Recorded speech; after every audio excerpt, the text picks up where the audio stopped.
Chapter 532, Slap. Seeing Feng Wu's aggressive attitude, Granny Gong smacked her own forehead. Oh no. Feng shifted his gaze to her at the same time. Both of them were speechless. They knew too well what to expect. Both took a few steps back, hid themselves in the bushes, and stood there facing each other with their heads lowered. They stood very still. At the same time, Jun Linyuan looked up and saw Feng Wu charging at him. Before he could react, Feng Wu strode to his side, jumped on him, and wrapped her fingers around his neck. Jun Linyuan. Do you have any idea how annoying you are? Has Chang San lost his mind? You're the one without a mind. You told me to apply for Imperial College, but you're the one stopping me from registering. What on earth do you want? Are you having fun teasing me like this? Am I your pet? Something you can play with when you're happy and kick around when you're not? Jun Linyuan thought, well, I like to kick you around even when I'm happy. The more Feng Wu thought about it, the angrier and more aggrieved she became. She wanted to throttle this damn crown prince. Jun Linyuan felt rather diffident when he saw Feng Wu lashing out like this. Say it. What do you want? Feng Wu straddled Jun Linyuan and tightened her grip, her cheeks flushed with her vexation. This was such a suggestive position. He could feel her soft body, and it was such a temptation. Jun Linyuan followed his instincts. He raised his head and kissed Feng Wu on the mouth. Feng Wu was astonished. Her eyes opened wide and she stared at Jun Linyuan in disbelief. She was furious. How could this happen when she was here to get even with Jun Linyuan? This was unbelievable. Infuriated, Feng Wu pushed Jun Linyuan away and slapped him hard on the cheek. Jun Linyuan. What's your problem? Smack. There was the crisp sound of the slap. Feng and Granny Gong jumped at that sound. Visit on our novel full. They looked in the direction of the pond in unison. Taken by surprise, Jun Linyuan was dazed. Feng Wu released him and quickly fell back. Feng and Granny Gong were mortified. They had never expected Miss Wu to be so bold. She had slapped none other than Jun Linyuan himself. Jun Lin Yuan. The most terrifying person in the empire. Miss Wu was so. Even the calm onlookers Feng and Granny Gong were a little worried now. For they couldn't tell what Jun Linyuan would do when he went berserk. Feng Wu only realized what she had done when she looked into Jun Linyuan's bloodshot eyes. She turned to flee. However, the difference in their strength was too significant. Feng Wu only made it 2 steps when a pair of long arms clamped around her waist. Jun Linyuan then pinned her down on the low table. Thud. They landed hard on the table. Both were infuriated, both glared at each other, and both were panting. Feng Wu glowered in exasperation, and her unblinking gaze reminded Jun Linyuan of a fierce she-tiger. Recalling how he had bullied and oppressed her, while she had no way to fight back. She grew all the more aggrieved and tears welled up in her eyes. But she only bit her lower lip stubbornly and went on glaring at Jun Linyuan. She refused to give in. Jun Linyuan's face was livid. However, when he saw the tears in Feng Wu's eyes, his anger gradually disappeared. It was replaced by an emotion that could be called pity. When Jun Linyuan's big hand landed on Feng Wu's head, her long eyelashes quivered. Chapter 533, The Broken Star Piece. Did she think he was going to hit her? Jun Linyuan sighed in resignation, then pinched Feng Wu's smooth cheek. He used a little too much strength, which made Feng Wu grimace. So, you do feel pain, the crown prince said coldly. Feng Wu was exasperated. None of your business. Jun Linyuan chuckled at those words. He gave Feng Wu's cheek a little squeeze, then said, Do you think you can just walk away after hitting me, the crown prince? You can't possibly be that naive. A few steps away, Feng and Granny Gong exchanged looks. His Royal Highness hadn't lost control after all. And Miss Wu was still alive after slapping His Royal Highness. However, she would still be punished, all right. Feng tipped Granny Gong the wink. Granny Gong smiled bitterly, then stepped out reluctantly. Your Royal Highness, the hot spring is ready. Shall we? The hot spring? Jun Linyuan shot a quick glance at Granny Gong, then nodded. Granny Gong was resolute when it came to ensuring that the servants carried out her orders, but she was still fearful of Jun Linyuan. After that, she gave Feng Wu a warning glance before she promptly left the scene. However, Feng Wu didn't understand what Granny Gong meant by that glance. Jun Linyuan snorted and stared at Feng Wu. You want to get into Imperial College? Despite her anger and grievances, Feng Wu nodded. Yes. And registration has closed? Yes. Mr. Liu wouldn't make an exception for you. Feng Wu looked up abruptly and glowered at Jun Linyuan. You know perfectly well why Mr. Liu didn't agree. Jun Linyuan glanced at Feng Wu arrogantly. That's right. I do. So, he was blatantly bullying her. He couldn't even be bothered to pretend. Feng Wu took a deep breath to fight back her anger. Calm down, calm down. Sitting in a rattan chair on the other side, Jun Linyuan rubbed his chin absent-mindedly. You want to get into Imperial College? I can make that happen. Feng Wu stared at him and waited for him to play his hand. Jun Linyuan darted a casual glance at Feng Wu. Make me happy and I'll let you register. Feng Wu clenched her fists, took a deep breath, and turned to leave. Make you happy my ass. However, she had only taken 2 steps when she sensed a dense streak of spiritual essence. Turning around involuntarily, Feng Wu took one look and her eyes went bloodshot red. The broken star piece. On the table was an exquisite small box that Feng Wu had seen once before. It was none other than that wooden box that contained the broken star piece. However, the broken star piece was in Jun Linyuan's hand now. It was a thin piece that gave off a resplendent light. Dense spiritual essence was coming out of it, which made Feng Wu want to make a breakthrough. What are you doing? Seeing that Jun Linyuan was going to consume that piece, Feng Wu grabbed his wrist in a hurry. I'm going to consume it, said Jun Linyuan casually. Feng Wu. Jun Linyuan said, you're no longer applying for Imperial College, so the deal is off. Feng Wu bellowed, stop. Stop it. Only the broken star pieces could save her master, and she needed all 5 pieces. If Jun Linyuan consumed this one, then her beautiful master. Feng Wu was flustered by that thought. Why should I? Jun Linyuan kept his gaze on Feng Wu and said carelessly, if I consume it, I'll be able to level up. Chapter 534, Feng Wu the Scrubbing Girl. Feng Wu was fuming. I couldn't care less about your cultivation level. If you harm my beautiful master in any way, I'm gonna kill you. Feng Wu took a deep breath, then another. Finally, she was able to suppress her anxiety. Crouching down, Feng Wu looked up at Jun Linyuan in an ingratiating manner. There was a wide grin on her beautiful face. Your Royal Highness, how can I be of service to you today? That was fast. Feng smacked his forehead. Satisfied, the Crown Prince rose to his feet and headed out of the yard. Feng Wu followed him out immediately. I'm doing this for my beautiful master. Feng Wu clenched her fists. The Crown Prince's residence befitted his status.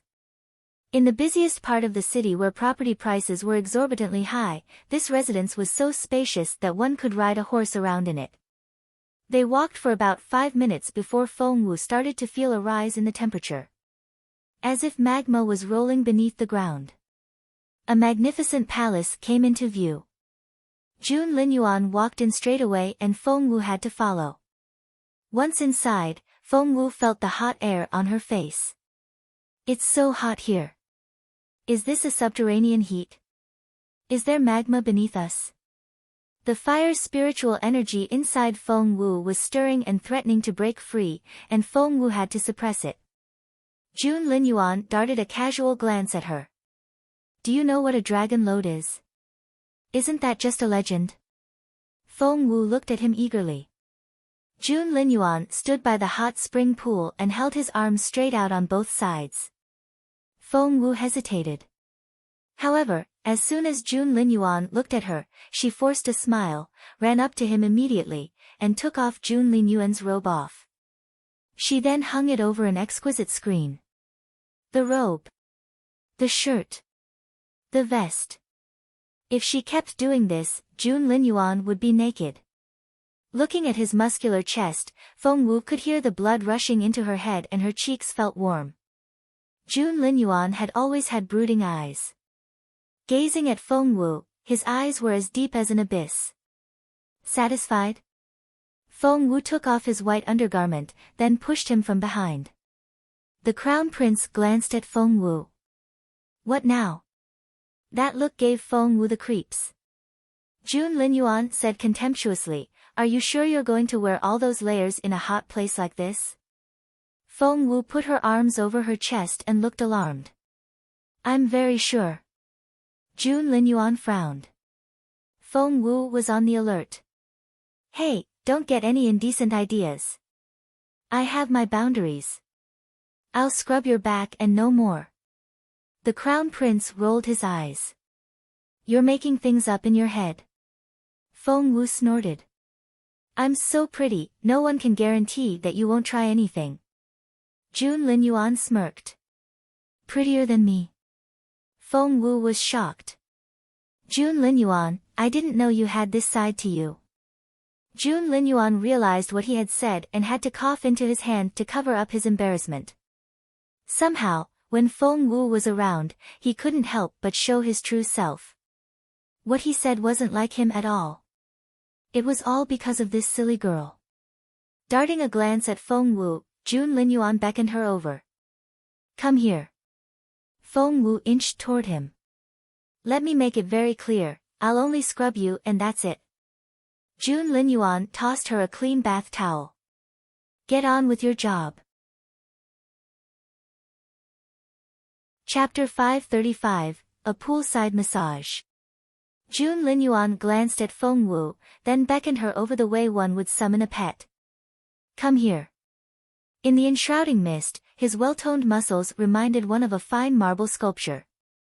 He was half submerged in the hot spring, and only his exquisite clavicle and long neck was exposed.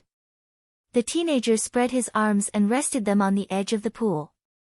His brooding eyes looked like bottomless pits and there seemed to be an intrigued look in them. One had to admit that he had a very nice body that was fatally seductive. However, Feng Wu only snorted.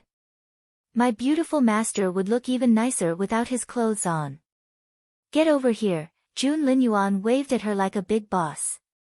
Feng Wu wanted to refuse, but then she thought about that broken star piece. She had no choice but to bite her lower lip and slowly walk toward him. What? Feng Wu looked down at Jun Linyuan. The crown prince glanced at her arrogantly. What do you think?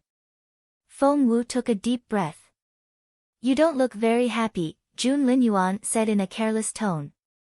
This was all for the broken star piece. Feng Wu took another deep breath and squeezed out a smile. Of course I'm happy. It's my greatest honor to serve your royal highness. That pleased the crown prince and he let out an arrogant grunt. Let's just get it over with and get me registered. She had to prepare for the exam and so much more. At that thought, Feng Wu crouched down, scooped up some water, and poured it down Jun Linyuan's muscular back. Feng Wu was going to lather Jun Linyuan's back when, what? Feng Wu cried out in surprise. Jun Linyuan's fair back was covered in scars, some from whipping and others from blades. They crisscrossed all over his back, which made Feng Wu's mouth fall open. To her, Jun Linyuan had always been this golden boy that was the most superior figure in the empire. He was revered, well-loved, and the most bossy teenager she had ever met. But where had he gotten all these wounds? As a medicine refiner, Feng Wu could tell with one look that these were old scars that were probably left over from when Jun Linyuan had still been a child. What kind of childhood did he have? Do you know how to do it properly? Just when Feng Wu was feeling that Jun Linyuan was a little pitiful, the crown prince's arrogant voice rang out. Don't just sit around. Start scrubbing. Feng Wu was speechless. That tiny bit of tender feeling vanished as quickly as it had appeared. Not only was this overbearing teenager so unreasonable, he had also bullied her, exploited her, and humiliated her. Why should she feel pity for him? Did she suddenly get Stockholm Syndrome or something? Feng Wu flared up, but her beautiful master then came to mind. Calm down now. Her beautiful master would wake up and he would kick all those stupid asses for her. By then, Jun Linyuan. Humph. She felt much better once she thought that. She then smiled at Jun Linyuan. Your Royal Highness, do you want a massage? Well, he should be pleased now. Jun Linyuan snorted. Whatever. He then added, I have no expectations of you. Feng Wu didn't know what to say. This guy just couldn't let a day pass without pissing her off. I'll show you what I can do. Feng Wu decided to impress him. Tossing the bath towel away, she began to add pressure to the acupoints on his shoulders. And she was an expert in that. As an excellent medicine refiner, Feng Wu wasn't boasting when she said that no one on this continent could find acupoints as accurately as she could. Chapter 536, Poolside. When Feng Wu's warm hands made contact with Jun Linyuan's skin, a shiver ran down his spine that the crown prince went as stiff as an iron bar. This was the first time anyone had touched him like this. Feng Wu's smooth hands moved around as if she was playing a piano. They landed on Jun Linyuan's shoulders and began to press down with gentle yet persistent pressure. Jun Linyuan had no idea that getting a massage could be this satisfying. Especially that pair of soft hands, which moved in such a way that the amount of pressure they used was perfect. He felt as if electricity was running through his veins and he had never felt this content. Jun Linyuan slowly closed his eyes and heaved a sigh of satisfaction.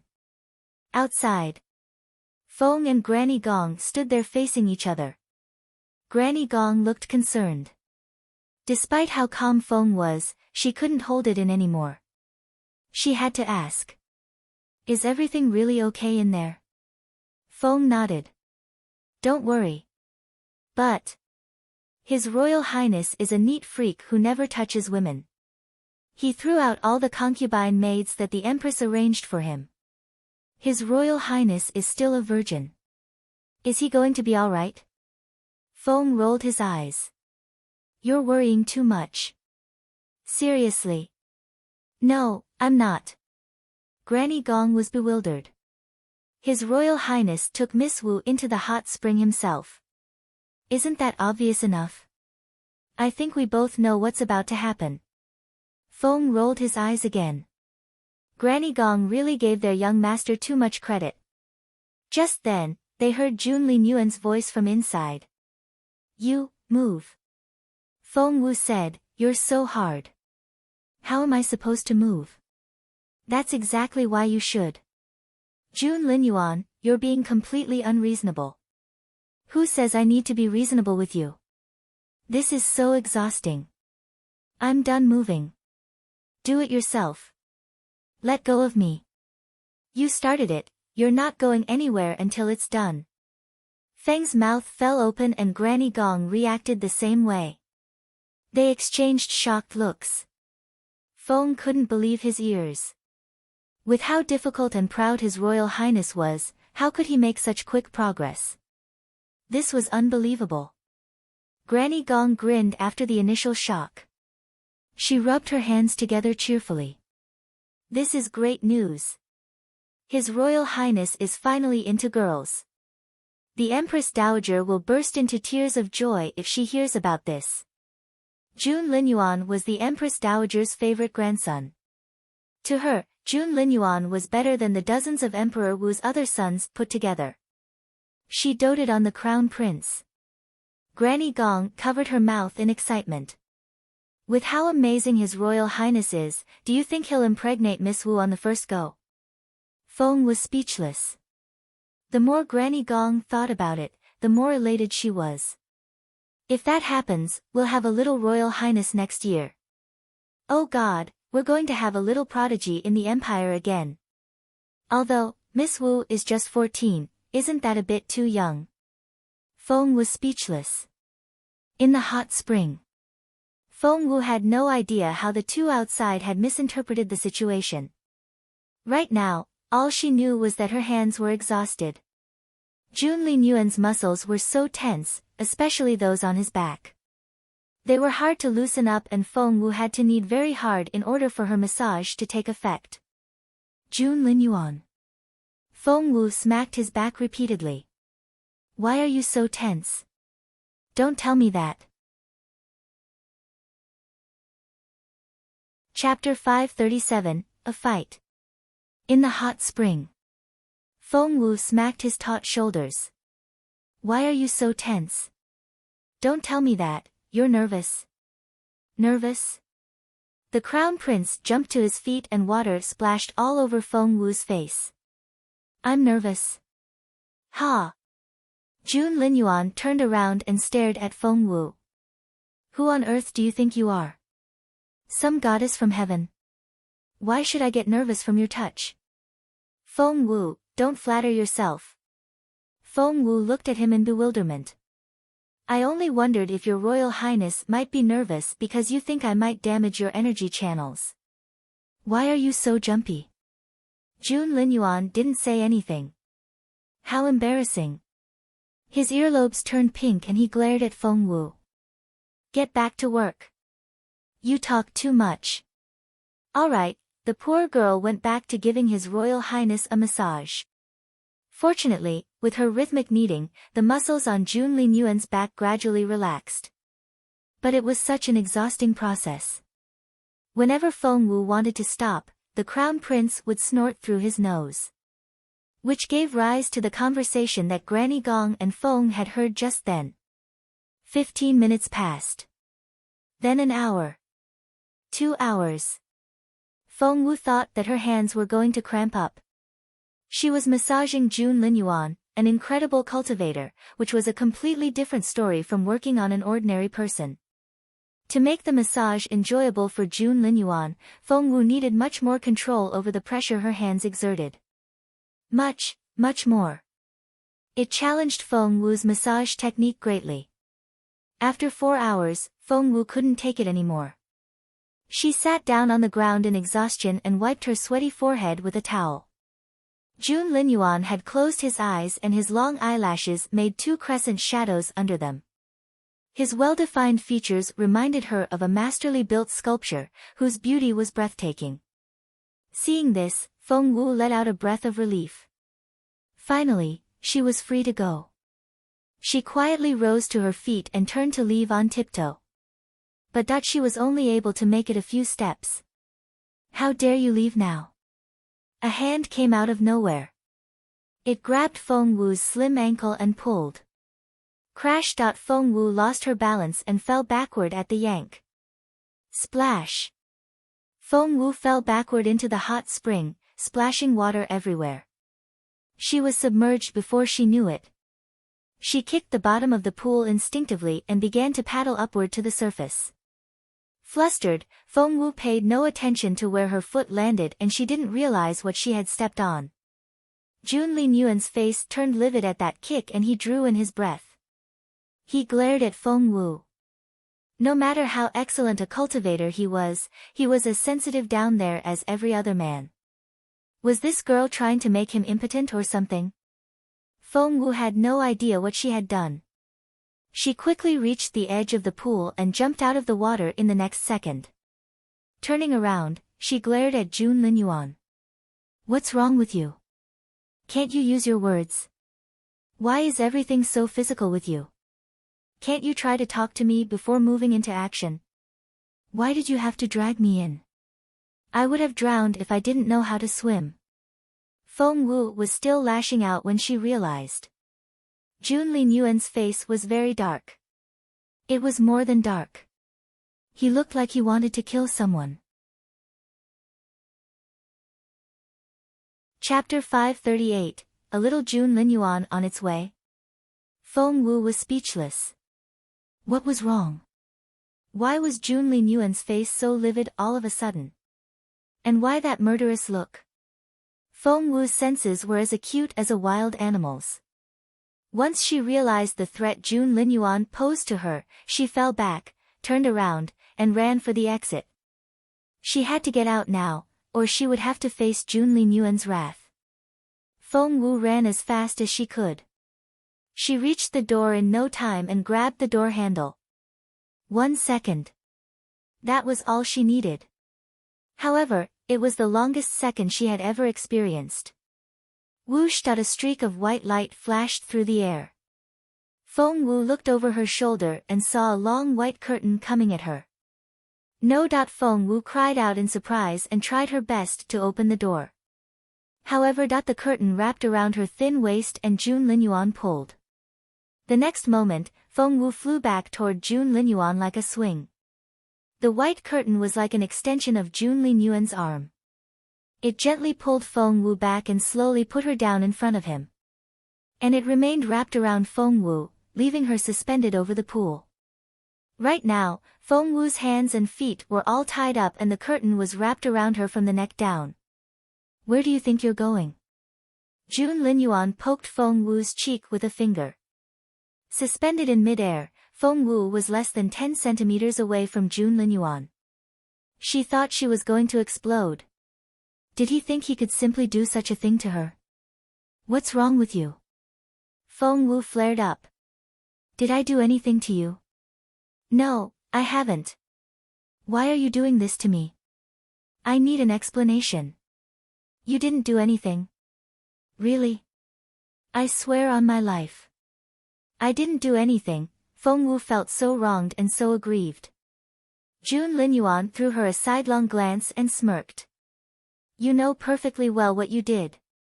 What on earth did I? Feng Wu's gaze shifted downward and she saw Jun Lin Yuan's lower half. Her mouth fell open, her cheeks flushed, and her eyes darted around in a fluster. Face livid, the crown prince wanted to lash out but couldn't. All he could do was glare at Feng Wu. For a moment, it was really awkward. Jun Lin Yuan rose to his feet, splashing water everywhere. The next second, he dried himself off, and with a wave of his hand, his undergarments were as good as new. He then threw a robe over his shoulders and headed for the door. Hey! Feng Wu yelled behind him. Put me down. Put me down now. Jun Lin Yuan was such an oddball. He was capricious and unpredictable and one had no idea how to respond to his behavior. He kept walking without looking back, but his finger moved a little. Splash! Feng Wu fell into the hot spring once more. And the door to the hot spring pool opened. Feng and Granny Gong, who had been talking, went back to their positions immediately and stood ramrod straight. Get her some clothes. The Crown Prince instructed Granny Gong when he walked past her. Granny Gong's eyes widened. She then looked at Feng. Feng was astonished. Granny Gong, on the other hand, was elated. Hear that? His Royal Highness told me to get Miss Wu some clothes. Do I have to tell you what happened in there?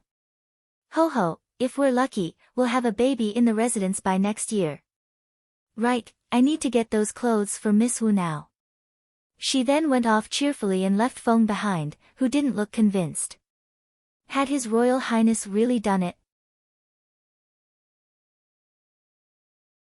Chapter 539, She and His Royal Highness.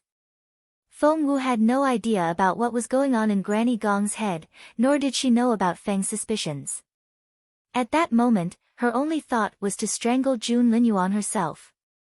How could he do this? He would tease her, make fun of her, or bully her whenever he felt like it. She was so frustrated.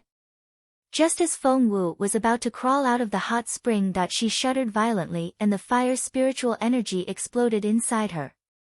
Wait. Seriously? It felt like she would break through as soon as she lost her temper. That was incredible. There was no time to think. Feng Wu sat back down in the water.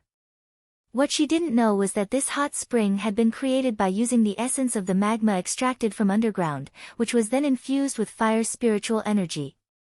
The concept of a dragon lode was brought up when the imperial city was established, and this hot spring sat right where the heart of that dragon was located. One could find the purest and most active fire spiritual energy here. Feng Wu had gotten one hell of a deal by coming here. Meanwhile, Feng Wu had no time to think.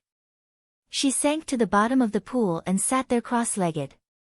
Soon, fire's spiritual energy flickered and danced around her, reminding one of little fairies.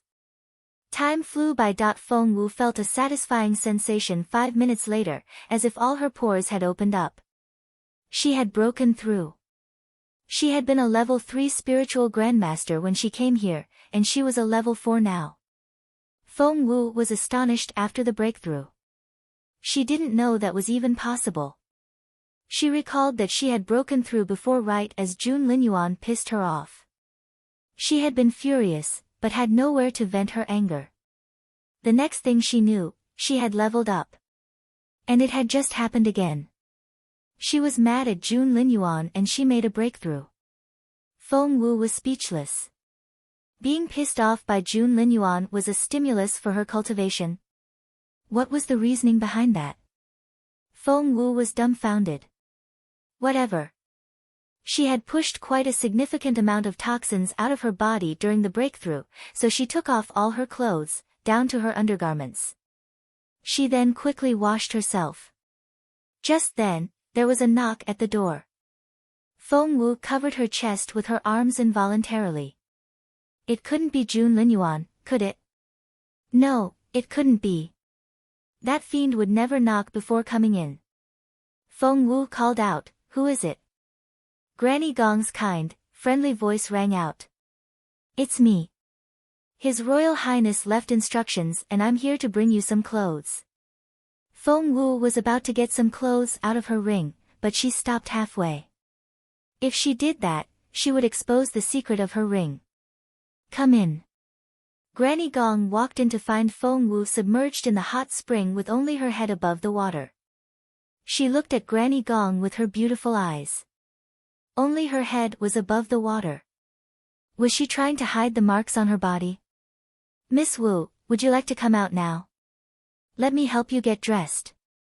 Feng Wu waved her hands immediately. "No, that won't be necessary. Granny Gong, please don't let me keep you. I'm fine by myself." "Then, how about I get Xiang Cao here to wait on you?"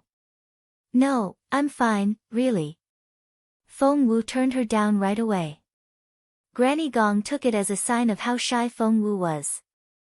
At the thought of what had just happened between the girl and His Royal Highness, she smiled. "Of course. Miss Wu, please feel free to do whatever pleases you. I'm going to make some soup with that 10,000-year-old purple ginseng. Miss Wu, please enjoy the hot spring for as long as you want. It'll help you get over your fatigue. Take your time. There's no need to hurry." Chapter 540, Jun Linyuan made a breakthrough. After that, Granny Gong left in a hurry, attentively closing the door behind her. Feng Wu was dumbfounded. As the chief maid of this residence, Granny Gong enjoyed quite a superior status. Even someone like Mrs. Yen would greet Granny Gong with respect. However, the granny was so nice to her. As a matter of fact, a little too nice. And what was that 10,000-year-old purple ginseng about? Feng Wu's heart skipped a bit.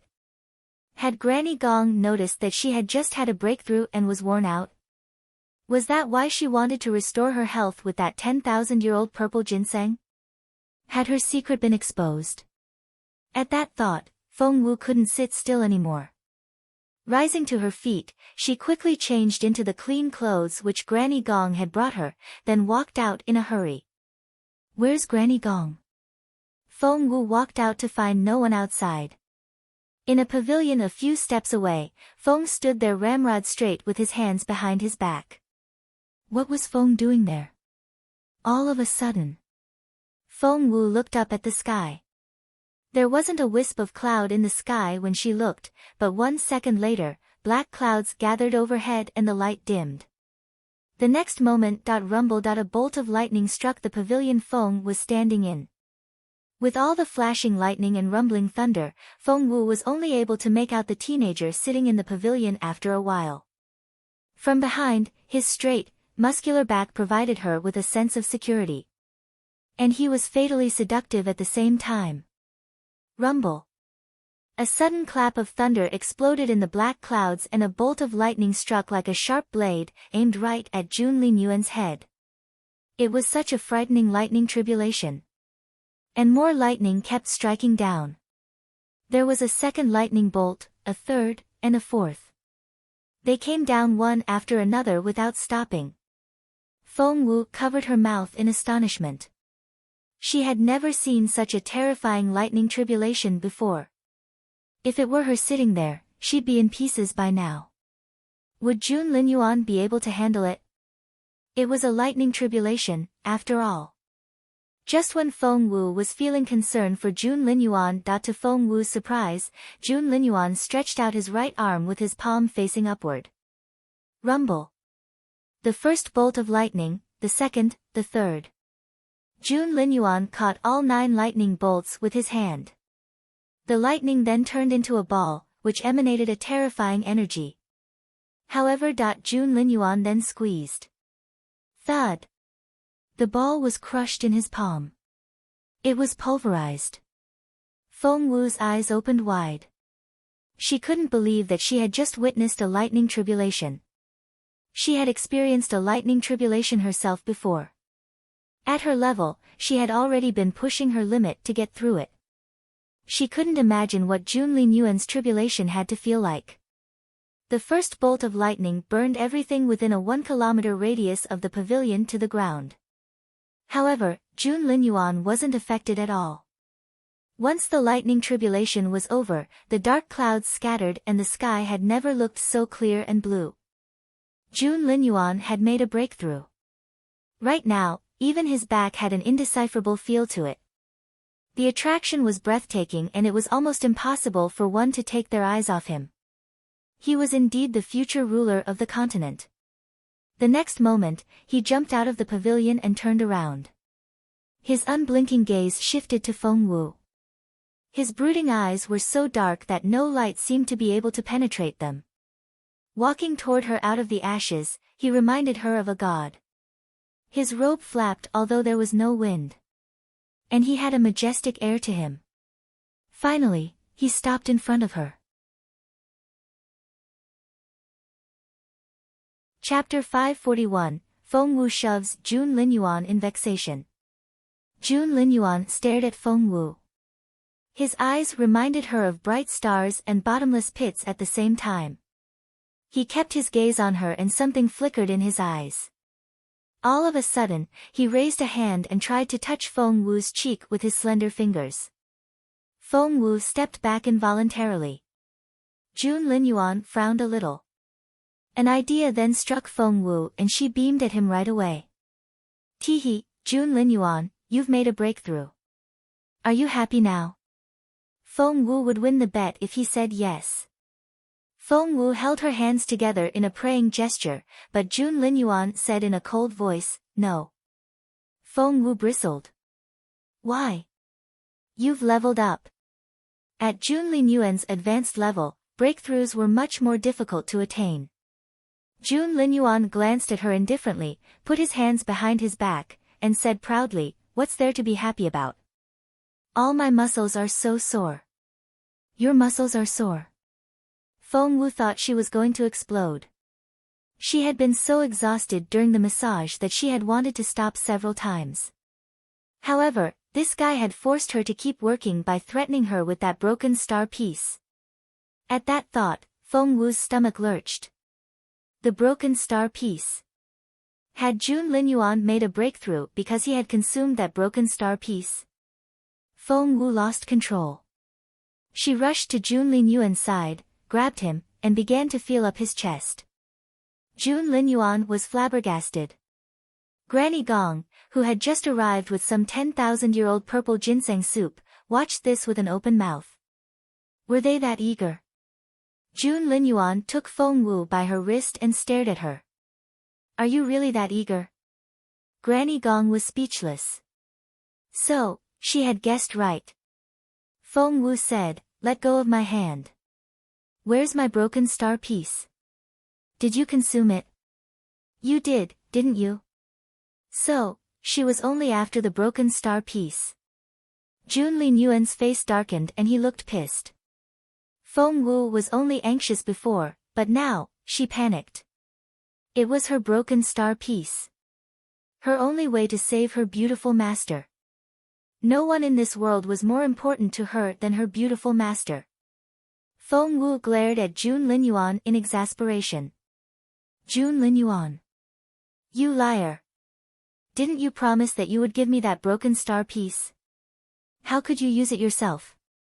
You're unbelievable. I was so wrong about you. The crown prince's face was darker than a stormy night. He glowered at Feng Wu.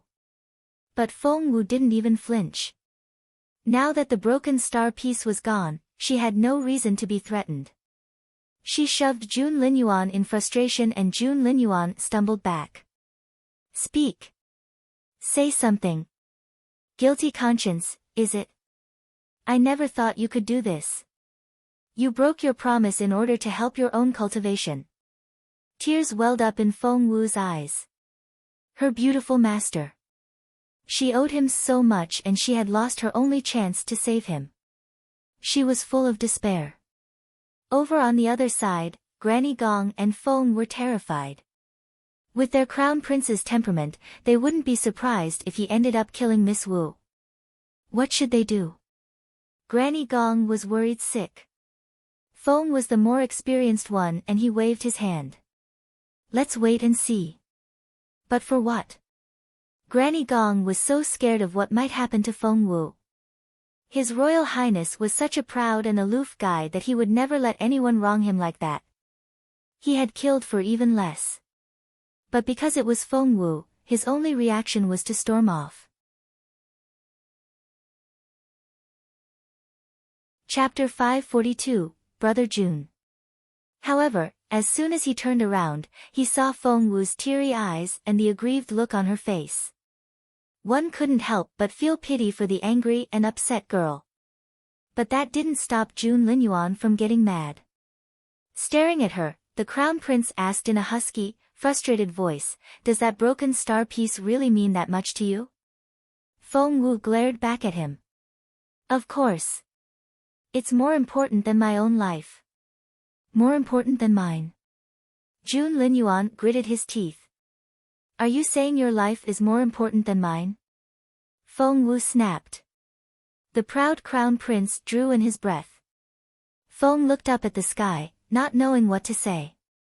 Your Royal Highness, you've made your bed, now you must lie in it. Breathing hard, Jun Linyuan glowered at Feng Wu. You. I what? You want to hit me? Do it. Just do it. Without the broken star piece, I don't want to live anymore. Kill me. Now. Feng Wu moved closer and took Jun Linyuan's hand. But then, Jun Linyuan opened his palm. In the center of his palm lay that broken star piece. Feng Wu was about to lash out again when she spotted the broken star piece. She stopped crying instantly and cried out in surprise. Ah, my broken star piece. My broken star piece. It's still here. Ah. Feng Wu hopped around in excitement and tugged at Jun Linyuan's sleeve. My broken star piece is still here. My broken star piece. Mine. She was happy now. Where was that shrew from a minute ago? The crown prince threw a dirty look at the girl. Which is more important, your life or the broken star piece? Feng Wu's heart sank. She finally realized what she had said. Holy shit. She felt like hitting herself on the head. How could she? Looking up, she saw the smirk on Jun Linyuan's face and she was speechless. Then, Jun Linyuan put away the broken star piece, flipped his sleeves, and was ready to leave. No, no, no. Feng Wu ran after him right away. Jun Linyuan. Jun Linyuan ignored her. This wasn't happening. Feng Wu was almost in tears. It was so obvious that Jun Linyuan was mad. The crown prince here was the most unforgiving person in the world and he was very vindictive. Feng Wu ran even faster. She caught up with Jun Linyuan and grabbed his wide sleeve. Your Royal Highness, my dear crown prince, please don't go. Brother Jun. The teenager only stopped after much pulling and dragging on Feng Wu's part. Brother Jun. Feng Wu blocked his way. The proud crown prince turned his head to the left. Brother Jun. The crown prince turned the other way, his face still expressionless. Brother Jun, I'm sorry. Please forgive me. Feng Wu put on an aggrieved look and pouted. She was a beautiful girl to begin with. Her long, dense eyelashes were like two little fans and they were still wet with her tears. When she lowered her gaze, the glistening eyelashes reminded one of dewdrops at dawn, which could bring out all of the pity in a person. Jun Linyuan had to fight the urge to wipe her tears away for her. He clenched his fists behind his back, maintained an arrogant expression, gritted his teeth, and stared at her coldly. Feng Wu saw that he was still mad, so she swayed his arm back and forth and said in a pitiful voice, "It was all my fault. I'm sorry. I really am." The fate of her broken star piece was still in his hands, as well as whether or not she could take that exam. She had to succumb to his power. Jun Linyuan glared at her, then snorted. You're sorry? About what? Chapter 543, My Dear Brother Jun. I shouldn't have yelled at you. Feng Wu bit her lower lip, darted a quick glance at him, then lowered her head again. Jun Linyuan smirked. That's it. I shouldn't have accused you of not keeping your promise. Humph. I shouldn't have called you a liar. Ha. Feng Wu twisted her sleeve between her fingers. I shouldn't have. Without knowing it, Jun Linyuan's heart had already begun to soften when he looked at the girl's sad face. However, his tone remained just as stiff. Which is more important to you, your life or the broken star piece? Of course the bee. Feng Wu saw Jun Linyuan frown as soon as she blurted out her reply, and she changed it right away. My life. Of course my life is more important. Feng Wu even made a fist to go with the answer. Jun Linyuan glanced down at her. Then what? Feng Wu was dumbfounded. However, judging by the look in Jun Linyuan's eyes, she was expected to say something. Jun Linyuan threw off Feng Wu's hand and went on walking. She couldn't let him go now. Running after him in exasperation, Feng Wu caught Jun Linyuan's sleeve. Then your life is more important than the broken star piece. That was what she was supposed to say, right? Jun Linyuan's gaze remained blank. Flustered, Feng Wu cried out, Jun Linyuan. Your life is more important than mine. This was it. Right? She had said the right thing, hadn't she? Feng Wu rested her chin on her fists and blinked her shiny eyes, eager to hear the verdict. Jun Linyuan snorted and looked less pissed. Feng and Granny Gong exchanged looks and both gave the crown prince a thumbs up in their heads. Your Royal Highness. Awesome. Feng Wu had no idea what those words she had impulsively cried out meant to Jun Linyuan. She only watched him expectantly and was very excited. Her fair skin was flawless and she was so slim that it seemed she could barely hold up the weight of her clothes. She looked so attractive this way. The thick layer of ice wrapped around Jun Linyuan's heart cracked at that moment. Unfortunately, he didn't know it himself. He coughed into his fist to ease the awkwardness. Was she right? Was she? Feng Wu looked at him eagerly and tugged at his sleeve without realizing it. Humph, Jun Linyuan grunted. Feng Wu acted like a little sycophant. Still holding Jun Linyuan's sleeve, she asked, Brother Jun, you made a breakthrough without consuming the broken star piece. It had something to do with what I did, right? Read latest chapters at Novel Full. How does it have anything to do with you? Jun Linyuan darted her a glance. It has everything to do with me. Feng Wu snapped. Look, does a breakthrough happen to you every day? No, right? So, it happened today because I gave you a massage, opened up your energy channels and relaxed your muscles. And voila! You leveled up. Am I right? Jun Linyuan raised his chin proudly and looked up at the sky. Well. Feng Wu pouted, then said quietly, was that not the case? Have I really done nothing to help? She then lowered her head, looking crestfallen. Her long eyelashes quivered and she wrung the lower hem of her clothes. She looked so adorable that it reminded him of a spiritual pet. Jun Linyuan didn't say anything.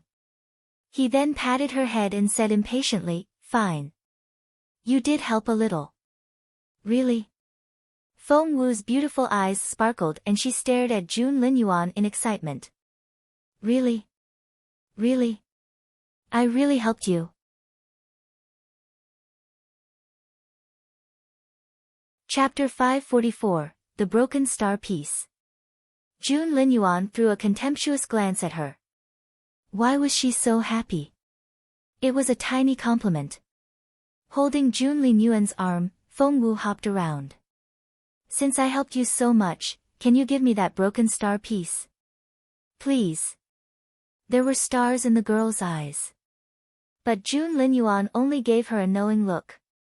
She might be fawning on him now, but once he gave her that broken star piece, she would forget all about him and run away as fast as she could. Jun Linyuan knew that side of her too well. No. But why? Feng Wu pouted. Because I said so. Then what about Imperial College? Feng Wu eyed him eagerly. Jun Linyuan pondered. Please put in a good word for me with Mr. Lu, won't you? He wouldn't listen to me no matter what I said and it was so humiliating. Brother Jun, Feng Wu wriggled around. Stand still and stop squirming. Jun Linyuan scolded her. Alright, Feng Wu drew out the word.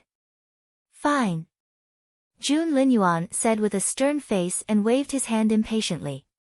There can be an extra candidate for the exam. Feng. After standing in the background for so long, Feng was finally put to use again. Feng nodded, then left the courtyard. He returned shortly afterward, handing Feng Wu an envelope with Jun Linyuan's personal seal on it. Miss Wu, please put this away carefully. You'll be able to exchange this letter for an exam permit. Feng Wu put the envelope in her chest pocket right away, fearing that Jun Linyuan might take it away again. Jun Linyuan's face darkened. Why did he have the feeling that she liked that letter better than him? Once the exam permit was secured, Feng Wu had nothing to ask from Jun Linyuan for the time being. She was back to her proud self again. She gave a wave of her hand and was ready to leave. Granny Gong went up to her in a hurry. Miss Wu, please have this 10,000-year-old purple ginseng soup while it's still warm. It's a great tonic for your body. Granny Gong smiled kindly at Feng Wu. Feng Wu wanted to turn it down, but she had made several breakthroughs in a short period of time and she did indeed feel like she was lacking some energy. But why was Granny Gong offering her a tonic? Could it be that Granny Gong had found out about her cultivation? Feng Wu's stomach lurched. She looked at Granny Gong and asked tentatively. But why? Miss Wu, you worked really hard back there and you need something nutritious. Now, drink this. It won't be as effective when it's cold. This works wonders, Granny Gong said cheerfully. Of course Feng Wu knew how wonderful it was. But I didn't work hard. It's not like I actually did anything. Feng Wu tried to explain. Granny Gong said immediately, yes. Yes, of course. I apologize for His Royal Highness. Miss Wu, you're way too young to go through that. Now, please drink this purple ginseng soup. All right. Feng Wu nodded. It seemed that Granny Gong knew how Jun Linyuan had bullied her, and this purple ginseng had been made for her as an apology. Why let it go to waste? At that thought, Feng Wu drained the bowl in one go. Jun Linyuan glanced at Granny Gong in silence. Feng Wu then took the letter to Imperial College. This was the second time today that Mr. Lu took an envelope from Feng Wu.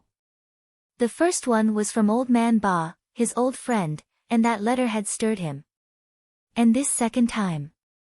Seeing that Feng Wu had come back, Mr. Lu felt sorry for her and gave her a wry smile.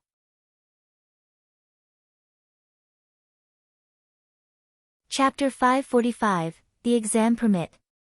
You came back empty-handed, didn't you? It's understandable. The door to that residence isn't open to everyone. After all, given Feng Wu's status and capability, it was impossible for her to get through that gate. However, Feng Wu only took a letter from her chest pocket and carefully put it down on the table. Mr. Lu frowned when he saw the envelope. Was this girl trying to bribe him now? He picked up the envelope, took out the letter, and shook it open. It consisted of one line only, but there was a scarlet seal at the bottom of the letter. Mr. Lu gave the right bottom corner a casual glance. His eyes opened wide the next second. This letter was from the Crown Prince's residence. Mr. Lu raised his head abruptly and looked at Feng Wu in disbelief. He didn't come back to himself for quite a while. After some time, he said in an affirmative tone, "This is the seal of the Crown Prince's residence." Feng Wu nodded indifferently. "How did you get this letter?" "You." Mr. Lu couldn't believe his eyes. Feng Wu recalled the things she had to do for Jun Linyuan back in the residence and she didn't know where to begin. She only said casually, "Will this letter do?" "Yes. Of course." The seal had to be authentic and so was Mr. Feng's handwriting. Moreover, no one would dare fake a letter from the Crown Prince's residence. If they were found out, they would wish for the death penalty. Mr. Lu just found it difficult to understand. His Royal Highness's man had come here to stop Feng Wu from getting the permit, but His Royal Highness had written a letter to recommend her now. What was that about? Mr. Lu asked Feng Wu tentatively, "Are you and His Royal Highness very close?" "Close?" Feng Wu snorted. "Mr. Lu, what do you think?" Mr. Lu shook his head and decided that he was thinking too much. How could these two people be close? He nodded and wrote Feng Wu a recommendation letter. With 3 such letters, a cultivator below level 9 could take part in the entrance exam for Imperial College. Feng Wu smacked her forehead. "Oh, damn." Mr. Lu looked at her in bewilderment. Feng Wu said, "I forgot to mention that a friend of mine is taking the exam as well." Mr. Lu frowned. "Another one? And what level is she?" "She's a level 7 spiritual master." Mr. Lu shook his head. "Are the two of you serious? You have no spiritual essence and she's a level 7. How are you going to get in at all?" However, since Feng Wu had been given permission, an extra candidate wouldn't make much of a difference, and Mr. Lu didn't plan to make it more difficult for Feng Wu. After all, Grand Secretary Fang and Priest Wu had both mentioned Duan Chaoga in their letters. Once his letter was finished, Mr. Lu handed all the letters to Feng Wu. "Off you go. You can get your exam permit at the assessment office." Mr. Lu even sent his young servant along with Feng Wu to show her the way. The assessment office was awfully quiet at the moment. For registration was over. "We have quite a few good candidates this year," said a pretty blonde and blue-eyed female teacher as she flipped through the forms. She nodded appreciatively. "Princess Mu is taking the exam. This Ning Chenxi also looks really promising." "N. Knock, knock, knock. Someone was tapping on the door. "Who can that be? At this hour?" About half a dozen teachers were in the office and everyone turned to the door in bewilderment. The door opened.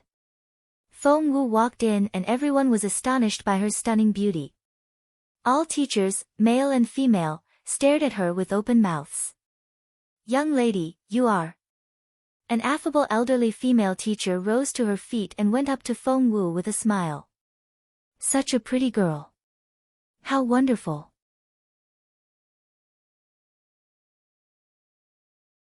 Chapter 546, What makes you think you can get it? Feng Wu liked this teacher and gave her a nod.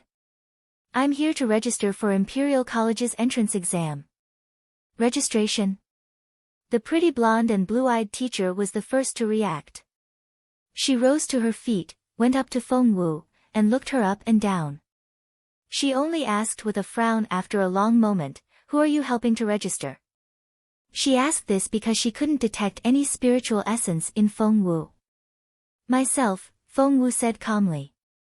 The blonde teacher was called Xiao Yi, and she considered herself a beauty and was well known in Imperial College for her good looks.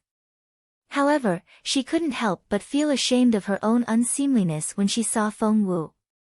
Ergo, she didn't like Feng Wu. People could be strange this way, they didn't really need a reason to find another person unlikable. "Yourself? You've got to be kidding me." Xiao Yi stared at Feng Wu with wide-open eyes. "How? You don't have any spiritual essence at all." That was because Feng Wu had hidden her spiritual essence with her concealing jade. Thanks to the imprint which her beautiful master had left on the jade, only those with a more advanced cultivation level than him could detect Feng Wu's level. The elderly teacher was called Yu Yu and she looked at Feng Wu in bewilderment. "Kiddo, I need to let you know that you have to be a level 9 spiritual master at least to register for our entrance exam. How about you come back when you're a little older?" Yu Yu acted like a kind auntie and spoke to Feng Wu in a soft voice so as not to hurt the girl's feelings. Xiao Yi glanced at Yu Yu, then smirked. "Ms. Yu, the girl is useless in cultivation. It won't change no matter how many more years you give her. Why give her false hope?" After those words, Xiao Yi threw a dirty at Feng Wu. "You, don't leave things to luck, just admit the fact that you're a good-for-nothing. Off you go. The office is closed." Feng Wu didn't seem to be offended by Xiao Yi's animosity at all. She only smiled. "Well, there are always exceptions." "Of course." Xiao Yi smirked. The rules of Imperial College stipulate that with recommendation letters from 3 different members of the Education Board, even some useless person with 0 spiritual essence can get an exam permit. "But you..." She glanced at Feng Wu contemptuously. "How is an insignificant girl like you supposed to get those letters? That was never going to happen. Even you didn't think that was possible, not to mention Xiao Yi." The other teachers in the room also smiled or smirked at Feng Wu. "Are those letters that hard to get?" With her hands behind her back, Feng Wu asked casually. "Ph." Xiao Yi felt like she was talking to an idiot. "Are they hard to get?" "It's impossible to get them. Do you know what the Education Board is like? There are only 7 members in total, every single one of them is at the top of their field, and they're all influential figures in the empire. I'll give you an example. Have you heard of Grand Secretary Fang? He's a member of the Education Board, the Chancellor of the Empire, and a first-ranked official. Given his superiority, whom do you think he'll write a recommendation letter for?" Feng Wu didn't say anything. Xiao Yi snorted. "I'll give you another example. Do you know who Mr. Liu is? Well, he's the boss of my boss's boss.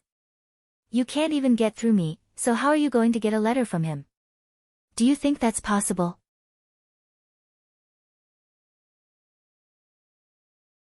Chapter 547, That's it. Xiao Yi thought the girl would run away in shame after those words. After all, girls her age had very high self-esteem and didn't take criticism well.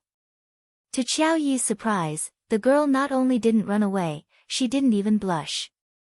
Feng Wu just stood there, perfectly composed, and looked at Xiao Yi with her bright, limpid eyes.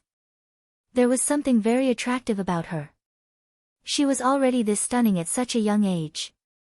What would she be like when she grew up? Xiao Yi almost lost control of her jealousy.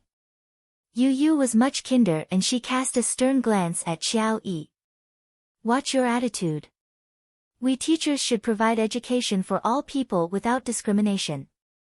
She's just a girl. You'll scare her. Feng Wu had left a good impression on Yu Yu. The latter took a liking to Feng Wu and was afraid that Xiao Yi might have intimidated the girl. However, Feng Wu only handed her 3 letters. What are these? Yu Yu was bewildered. Don't tell me you're going to bribe us now. Xiao Yi gave Feng Wu a contemptuous look. Kiddo, it'll never work in Imperial College. I'd take that bribe back if I were you. If you get reported for this. However, Yu Yu had opened the letters already. The first one was from Priest Wu, and he had recommended both Feng Wu and Chaoga. Yu Yu looked at Feng Wu and her eyelids twitched a little. Feng Wu. Feng Wu, aged 13. Feng Wu. It can't be, can it? Yu Yu took Feng Wu's hand in excitement. You're Feng Wu. The Feng Wu. Which Feng Wu? The other teachers found that name familiar, but didn't recognize it right away. Which one do you think? How many Feng Wus can you find in the imperial capital? Yu Yu was thrilled. She's the genius girl from the Feng clan. Feng Wu, the genius girl. All the teachers of Imperial College had heard of that name. For even Mr. Liu had wanted Feng Wu as a student when she was only 8.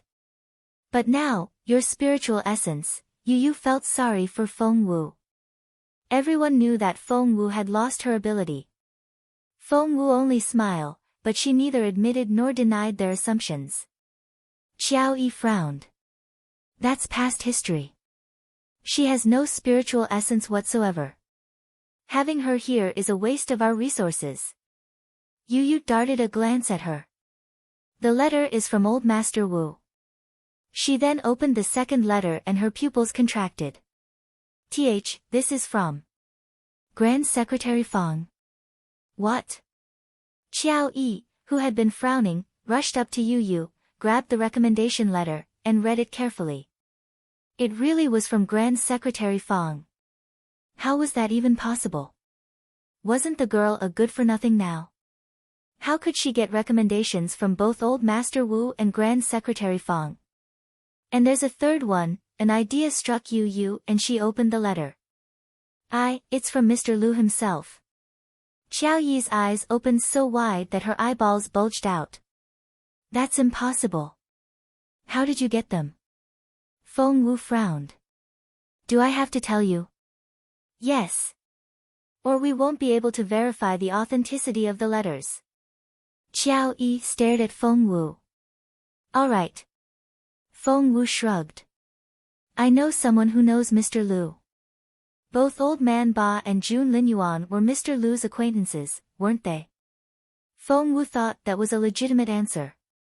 However.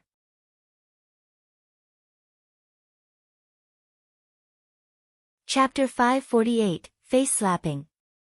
Xiao Yi looked enlightened. That was it. The girl had pulled some strings. As for Grand Secretary Fang and Priest Wu, they must have written her the recommendation letters upon Mr. Liu's request. She would never be able to get in and they were only doing Mr. Liu a favor. It wasn't something that hadn't happened before. At that thought, Xiao Yi darted a contemptuous look at Feng Wu. However, Yu Yu remained as friendly as ever, for she liked this beautiful girl, who had kept her composure the entire time. Looking at Feng Wu, she said sincerely, Miss Feng Wu, have you considered the formation or medicine department instead? The martial arts department is probably not the most suitable choice for you. Ms. Yu Yu, you're being too vague. You should just tell her that the martial arts department isn't for her at all. She'll never be able to get in, and even if she did miraculously get in, she'll be miserable there.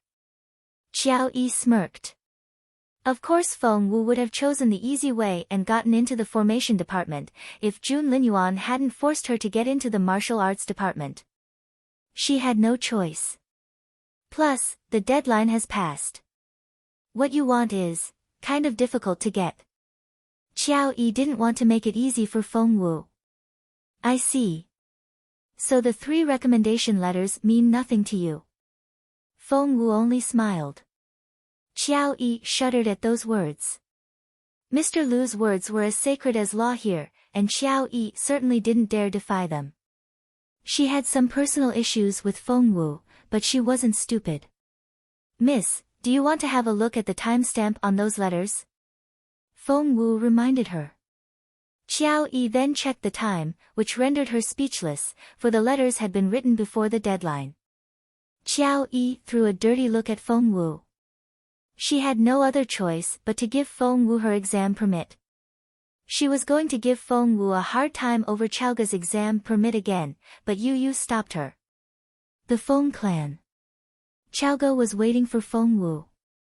Sigh, Chaoga sat at the table and heaved a sigh. She then turned to Feng Xiaoqi. Xiaoqi, it was so frustrating. We almost had all 3 letters, but His Royal Highness sabotaged it all. I'm so mad. All Feng Xiaoqi cared about was his sister, and guys like His Royal Highness or Yuminji were as good as thieves to him. He smacked the table at Chaoga's words. Chaoga looked at him in bewilderment. That's right. Feng Xiaoqi looked agitated.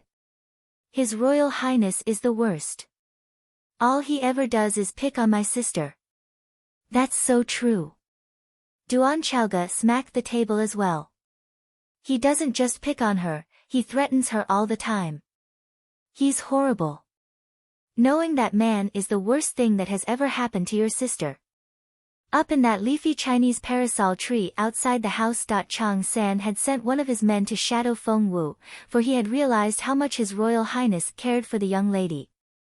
If that was the case, His Royal Highness must want to know what was going on with Miss Feng Wu, right? His man was known as Zero. Zero was a member of the Imperial Guards. He had just gotten here and sat down on a branch. He then heard the 2 kids, who had been sighing at each other, begin to smack the table one after another. And the things they said. It was treacherous. Zero felt like crying. To him, His Royal Highness was as superior and unapproachable as God, but those 2 lousy kids were saying such nasty things about his master.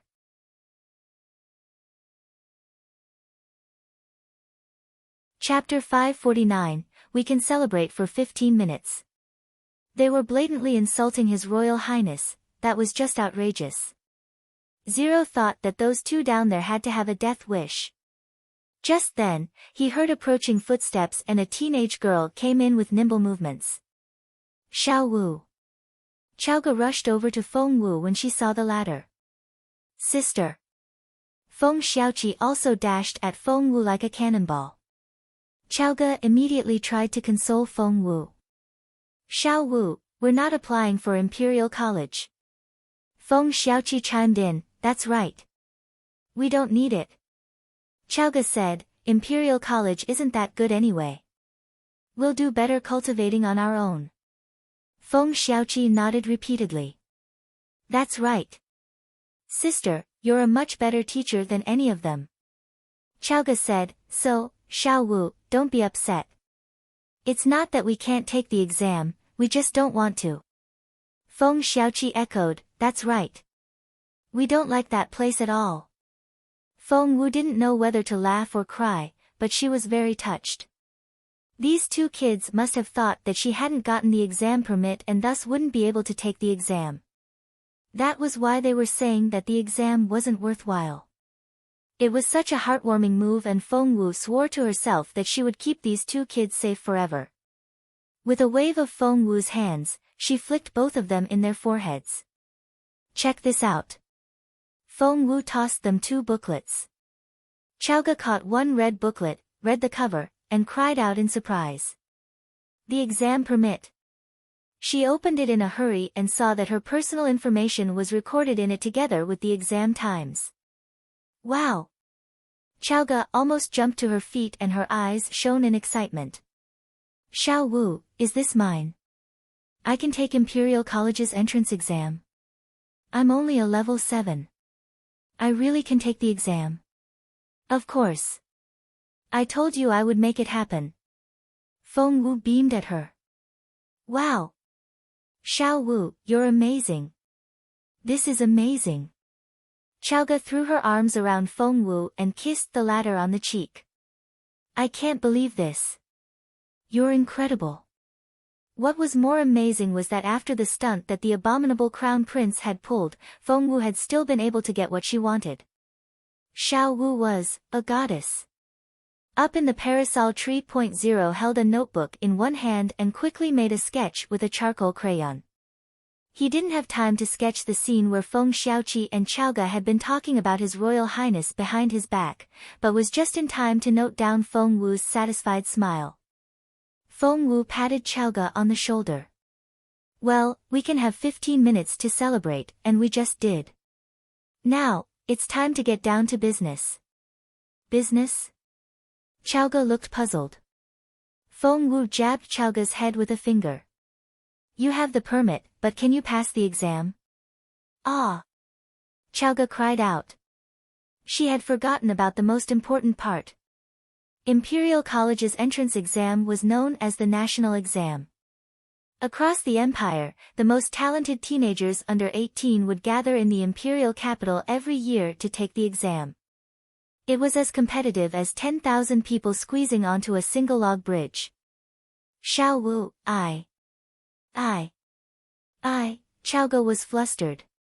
She knew she wouldn't do well in the physical tryout, for she was only a level 7, and she wouldn't be able to defeat anyone. As for the written exam, she would probably do even worse. Sob, Xiao Wu, Chaoga turned to Feng Wu for help. What was she supposed to do now? Feng Wu rubbed her forehead. We still have 7 days. Don't panic. Now, go back home and tell them that you'll be staying at my place for the next 7 days.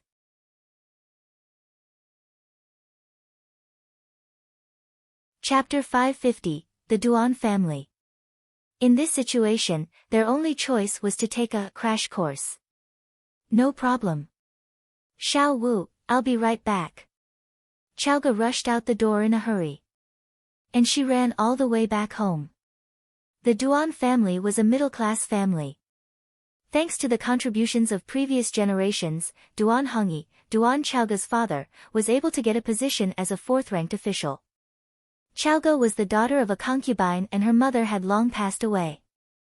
In this family, she had always been an easy target mocked by everyone. She had done all right as Feng Wu's friend back when Feng Wu was still the little genius. But then Feng Wu lost her ability, and because of the poison, Chaoga gained weight and her cultivation level dropped, which led to status declining sharply in the family. Her big brothers and sisters would pick on her all the time. Especially her 2 elder sisters Duan Chaoyin and Duan Chaoyue, who enjoyed nothing more than laughing at Chaoga. Duan Chaoga went back to her room and packed up a few things. She then left a note before heading out. After all, it made no difference to other people in this family whether she was around or not. No one would notice her even if she didn't show up for a week. As for the servants who worked in her courtyard, well, there was only one maid, who was really an informant of her father's wife. There was no need to tell that maid anything. However, it just so happened that Duan Chaoyin and Duan Chaoyin were walking past the gate when Chaoga stepped out. Duan Chaoyin was the eldest daughter of the family, Duan Chaoyue II, and Duan Chaoga III. However, only Chaoga was the daughter of a concubine, whereas the other 2 were daughters of Duan Hongyi's wife. Duan Chaoyue had sharper eyes and she spotted Chaoga right away. Chaoga, where are you going? Duan Chaoyin turned around and saw Chaoga with her traveling bag. She frowned and blocked Chaoga's way. Out of my way. Chaoga frowned. Duan Chaoyin was displeased. Are you running away from home now? Why do you even care? Duan Chaoyin snorted. I couldn't care less where you're going, but I do care when you steal our things. You Duan Chaoga glared at her. There's nothing worth stealing in my courtyard. Even if there is, you've taken it away already. Not necessarily. What if you've stolen from our vault? Duan Chaoyin deliberately tried to enrage Chaoga. Show me what's in your bag and we'll let you go. Duan Chaoyin said those words on purpose, for she knew that Chaoga was easily set off. As expected, Chaoga's cheeks flushed immediately and her eyes went bloodshot red like an infuriated jaguar. Do I have to take off my clothes and let you frisk me after you check my bag? Chaoga smirked. Why, I see you've learned your lesson. You know the drill well. You people are outrageous. Yes, we are. What are you going to do about it? Can you fight us? Can you win? Duan Chaoyin snorted and stared at Chaoga. Duan Chaoga, you think too highly of yourself. Chaoga had reached level 9 5 years ago, which proved that she was very talented herself. However, her cultivation level had only declined in the past few years. Whereas Duan Chaoyin had surpassed her. You know what? I'm a level 9 spiritual master already. Ha ha ha. Duan Chaoyin, who used to be inferior in her cultivation level, was very satisfied with herself now. I went to apply for Imperial College today and I'm sure I'll get into the martial arts department this year. I'll become an honorable student of Imperial College, whereas you.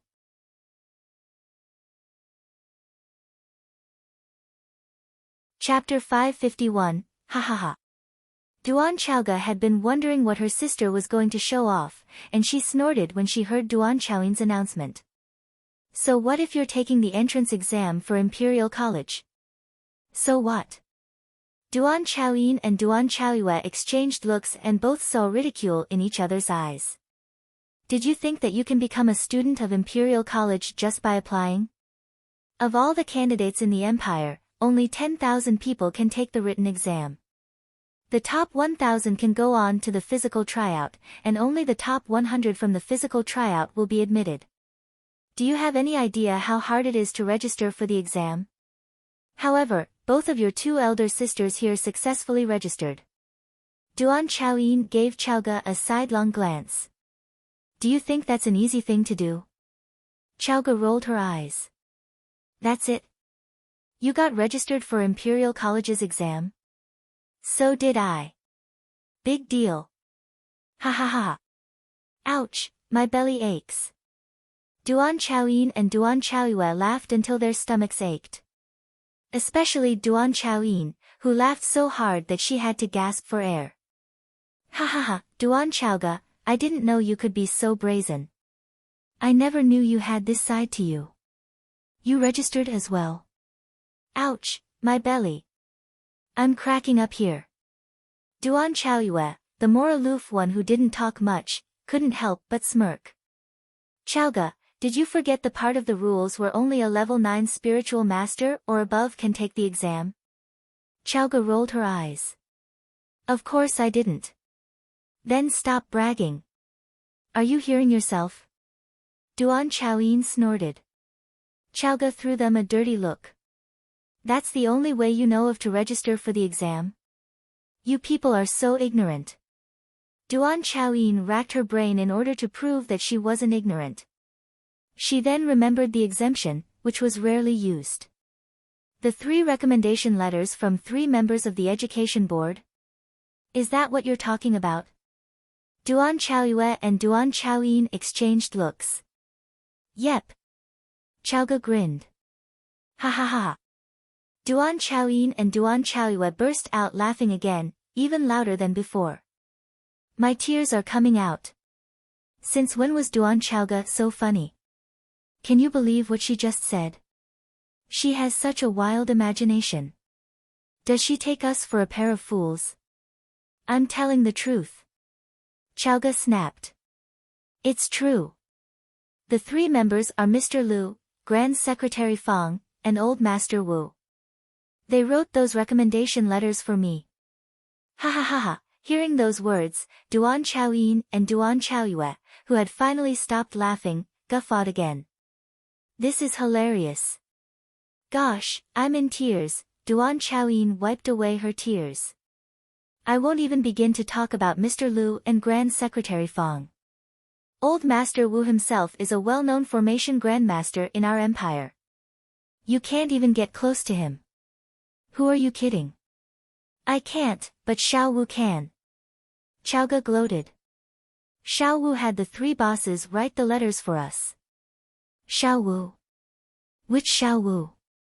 You mean Feng Wu? The one you used to follow everywhere?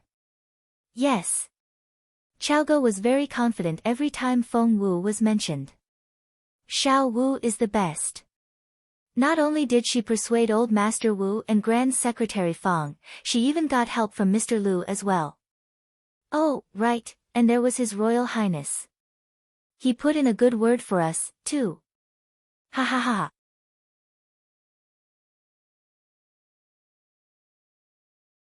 Chapter 552, Can you be any more delusional?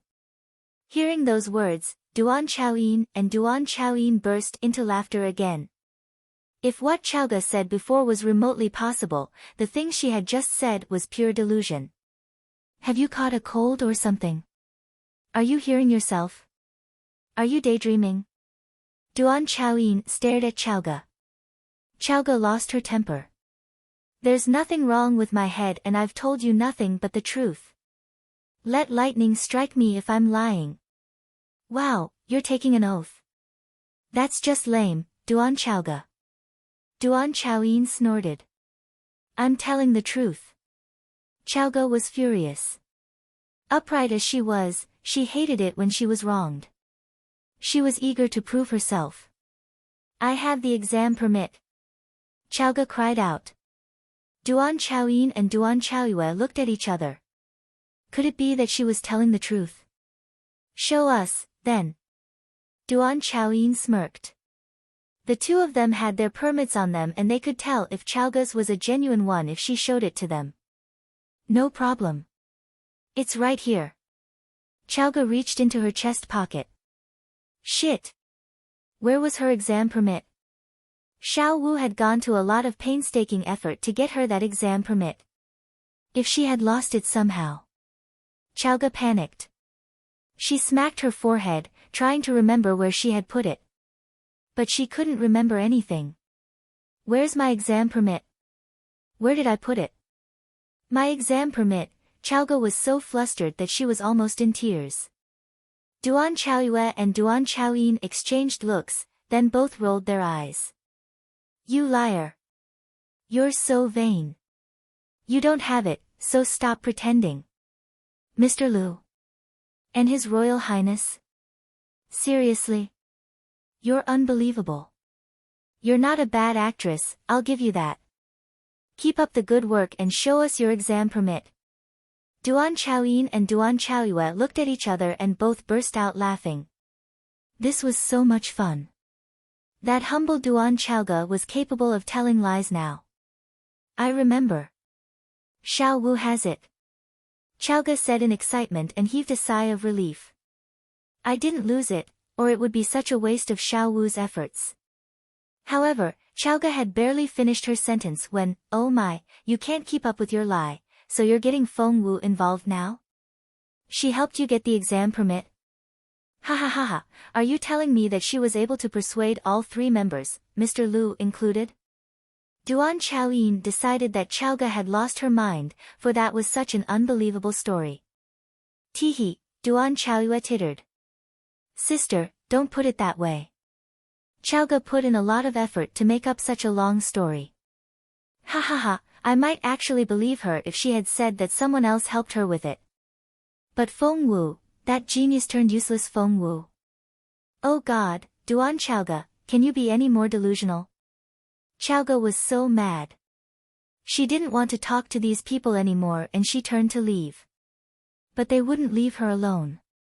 Stop right there. Chaoga ignored them. Where are you going? Duan Chaoyin frowned. To Xiao Wu's place, of course. Chaoga snorted. Duan Chaoyin frowned. I heard that good-for-nothing snuck back from northern border city. It seems.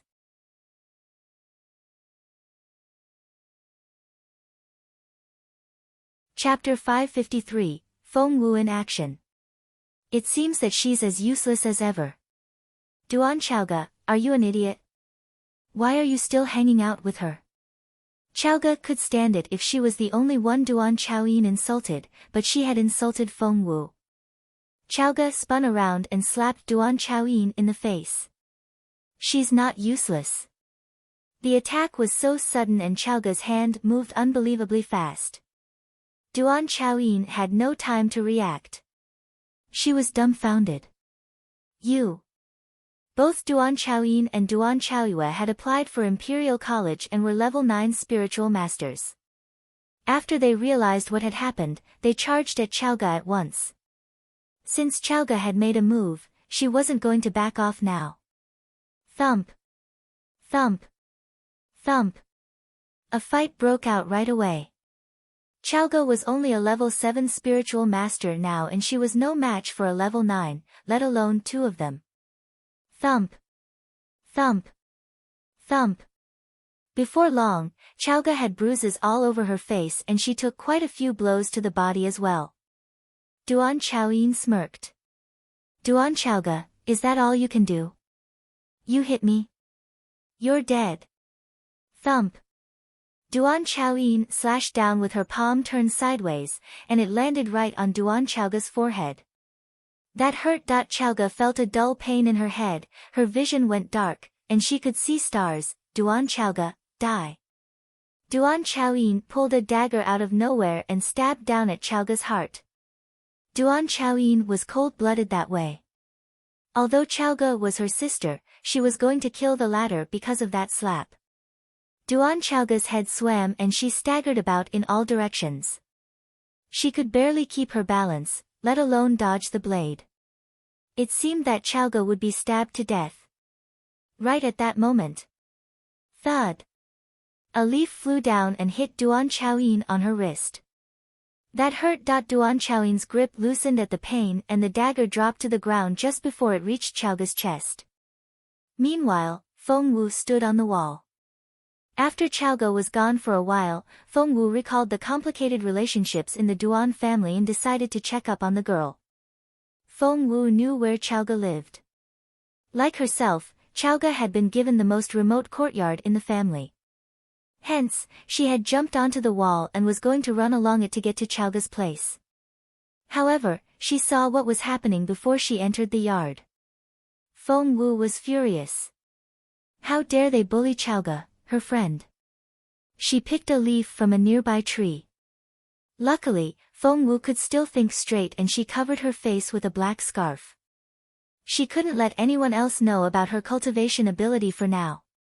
Who's there? Duan Chaoyin realized what was going on and a murderous look flickered in her eyes.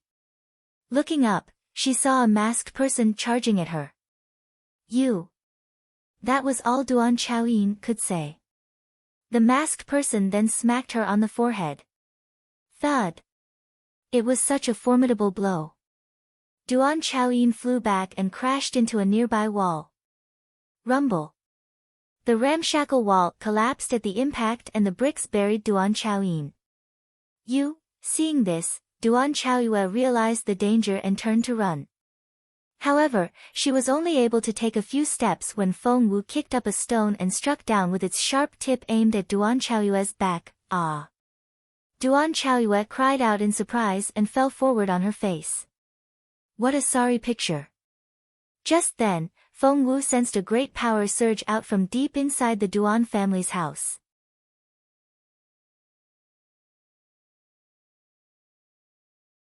Chapter 554, Xiao Wu. It's you.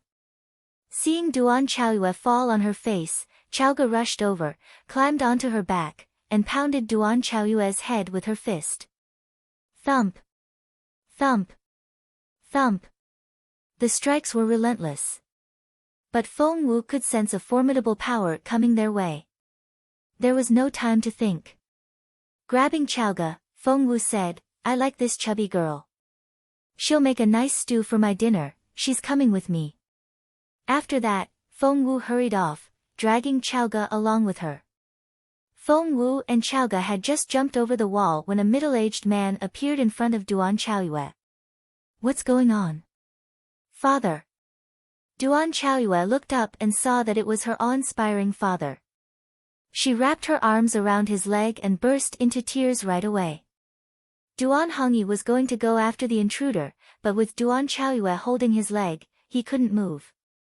Phew. Feng Wu only let out a breath of relief after they were away from the Duan family.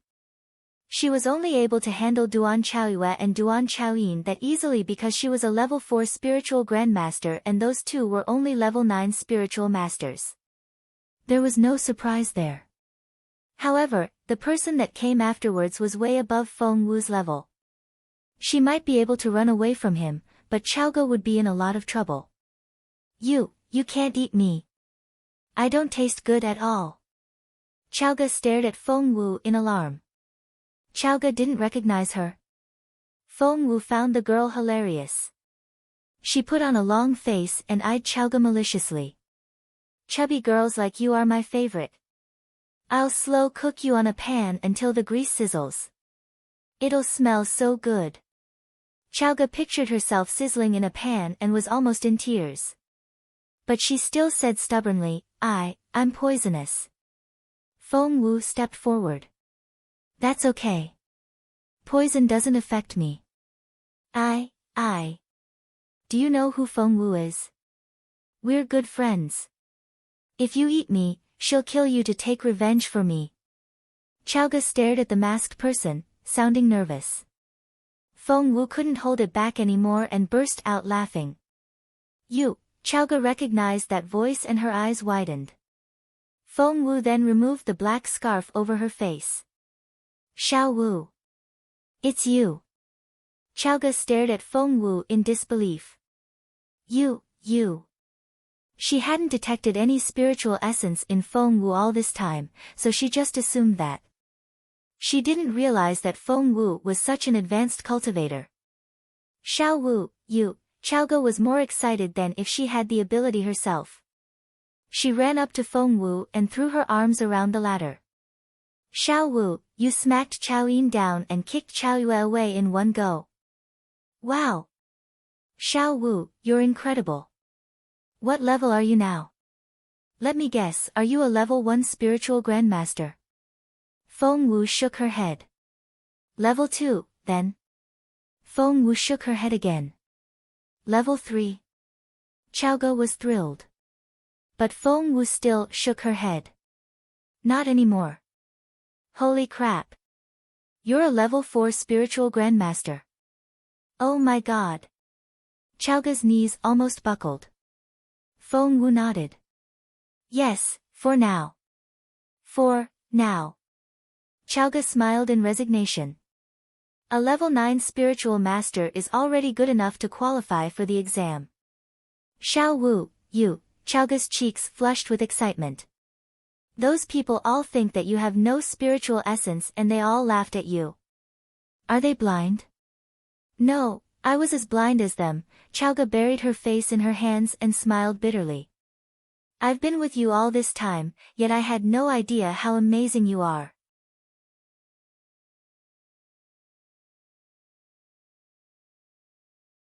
Chapter 555, Astonished. Feng Wu gave her a wry smile. I've been keeping it from everyone on purpose. But why? Chaoge was confused. Feng Wu said grumpily, the people who did those things to me are still lurking in the dark. Revealing myself prematurely is as good as sending them an invitation to kill me, don't you think? Chaoge nodded repeatedly. That's right, although, I bet they'll be so shocked if they knew how wonderful you are already. I'll gladly shock them out of their minds. Feng Wu was in a great mood. Chaoge then glanced at Feng Wu in grievance. You said you were going to eat me. I was so scared. Ha ha ha, Feng Wu talked as she walked and she said grumpily, if I didn't say that, your family would think that you were with me and you'd be in a lot of trouble. Chaoge found that explanation reasonable. Feng Wu went on, now that I've made it look like you were taken away, your family won't blame you. Moreover, it doesn't seem like they'll bother to search for you. After you go back with your achievements, you can tell them outright and honestly that they never tried to save you in the first place. Xiaoge was thrilled to hear that and her eyes lit up. With a single sentence, Feng Wu was making all these future plans for her. Xiao Wu, you're so smart. How did you come up with those things given the circumstances? Xiaoge scratched her own head. Why was she so dumb herself? Feng Wu patted her head. Enough of that. We have less than 7 days left and will have to prepare for both the written exam and the physical tryout. There's no time to lose. When they got back, they didn't even walk into the Feng clan manor, but went straight to Grand Secretary Feng's house next door. Grand Secretary Feng was composing a memorial to the throne. Xiao Wu was so talented, but she couldn't get into Imperial College because of His Royal Highness's intervention. It was such a loss to the school. The more Grand Secretary Feng thought about it, the more sorry he felt. In the end, he decided to write it down in a memorial to the throne. Other people might not dare to confront Jun Linyuan, but surely His Majesty would. Grand Secretary Feng was only halfway through the memorial to the throne when Feng Wu and Xiaoge arrived. The old steward was waiting on Grand Secretary Feng inside, and Steward Feng stood outside the room. After what happened last time, when Steward Feng had failed to recognize Feng Wu's talent, the man greeted Feng Wu warmly. Miss Feng, it's wonderful to see you. Please come in. Is your old master in? Feng Wu asked as she walked in. Yes. Yes, of course. The last thing Steward Feng would do now was stop her. His old master thought very highly of this young lady. Steward Feng showed Feng Wu to an inner living room. The old steward opened the door and let Feng Wu and Xiaoge in after recognizing them. Grand Secretary Feng still had half of the memorial to the throne to write when Feng Wu entered. He grunted. You came soon enough. How did it go? Did His Royal Highness give you a hard time? Feng Wu said innocently, No, he didn't. You don't have to pretend with me, Grand Secretary Feng said grumpily. Don't worry. My words still mean something and I'm writing a memorial to the throne to His Majesty. I don't know about other people, but His Majesty should be able to talk to him. Feng Wu was very touched. The old man was so nice to her that she almost felt bad about buying his house. Feng Wu opened her palm, revealing a little red booklet. What? The old man rose to his feet so abruptly that he stumbled.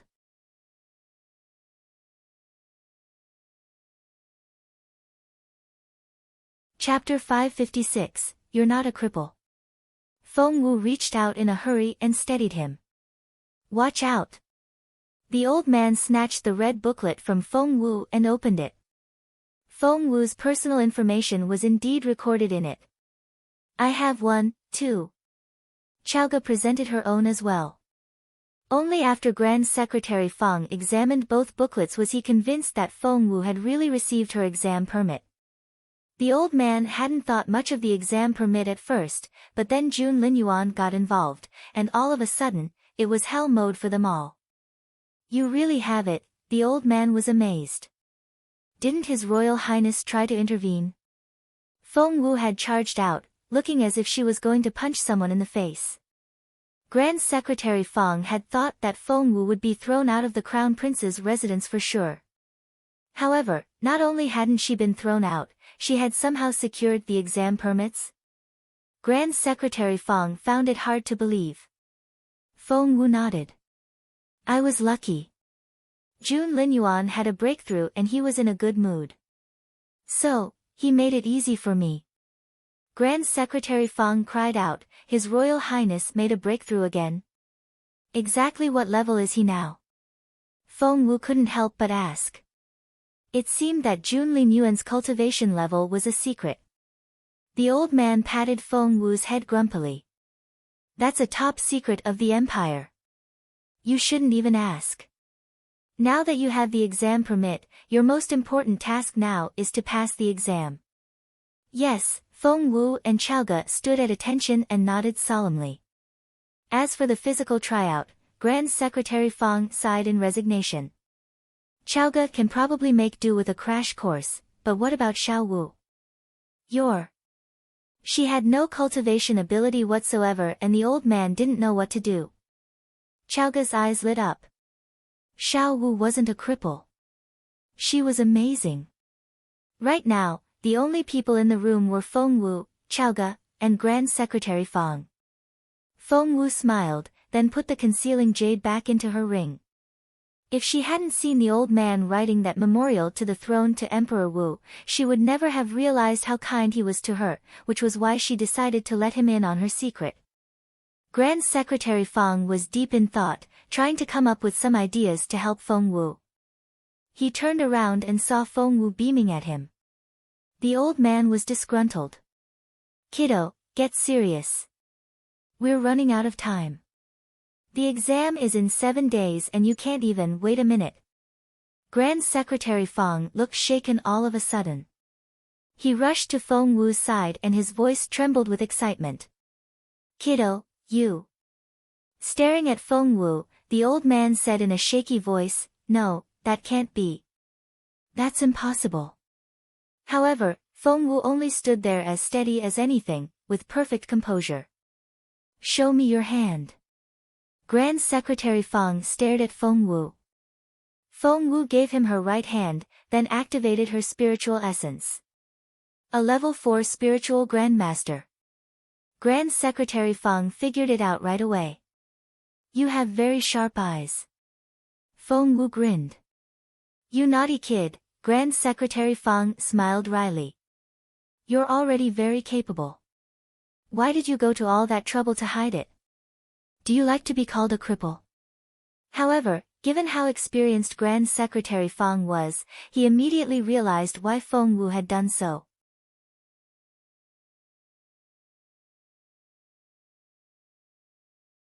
Chapter 557, Exam Papers. He figured it out almost right away. There's another explanation for that incident, isn't there? By that incident, he obviously meant the one 5 years ago when Feng Wu lost her cultivation ability. Feng Wu said, "Yes." Grand Secretary Fang nodded. He now understood why the girl had to hide her real ability at the cost of all those insults and contempt. It was incredible that she could be this level-headed at such a young age. The old man liked Feng Wu even more. "But," said Feng Wu, "Xian Yi doesn't know about my recovery." Feng Wu didn't finish the sentence, but Grand Secretary Fang knew what she meant. He nodded. "Your top priority now is to prepare for the written exam." Grand Secretary Fang then asked the old steward to fetch a stack of exam papers, then had the servants transcribe 2 copies. Meanwhile, Steward Fang was instructed by the old man to set up a couple of desks and chairs in the main hall. The papers, which still smelled of fresh ink, were laid out. Grand Secretary Fang casually sat down in the head seat and waved his hand. "Finish the papers in 2 hours." Feng Wu and Chaoga looked at each other in bewilderment. Neither of them had studied the subjects or read the relevant books. The stack of papers was completely foreign to them. Feng Wu picked up the first paper. The first section was filling in the blanks. A few characters were missing from a verse and one had to fill in the missing parts. Feng Wu was well versed in books and could finish 5 out of the 10 problems. Chaoga, on the other hand, was at a complete loss. She knew next to nothing about literary works. Feng Wu looked up at Chaoga and shook her head with a wry smile. Although there were only 10 questions, they covered a very wide range. The study of nature, history, cultivation theory, formations, medicine, you name it. If one wasn't well read enough, they wouldn't even be able to understand the question. Read more chapter on novel full. Poor little Chaoga. Feng Wu then moved on to the second section. One had to write something from memory. And the subjects covered were just as diverse. There was a random paragraph taken from some book and the candidate had to write down the rest of the passage from memory. One could only answer the question if they had memorized the passage. Even after reading the passage, they might not be able to write down everything. However, if one hadn't even read it, then This was the case with the sentence Feng Wu was reading. Courtesy is the standard by which intimacy and remoteness is determined. Feng Wu was dumbfounded. Where was that sentence from?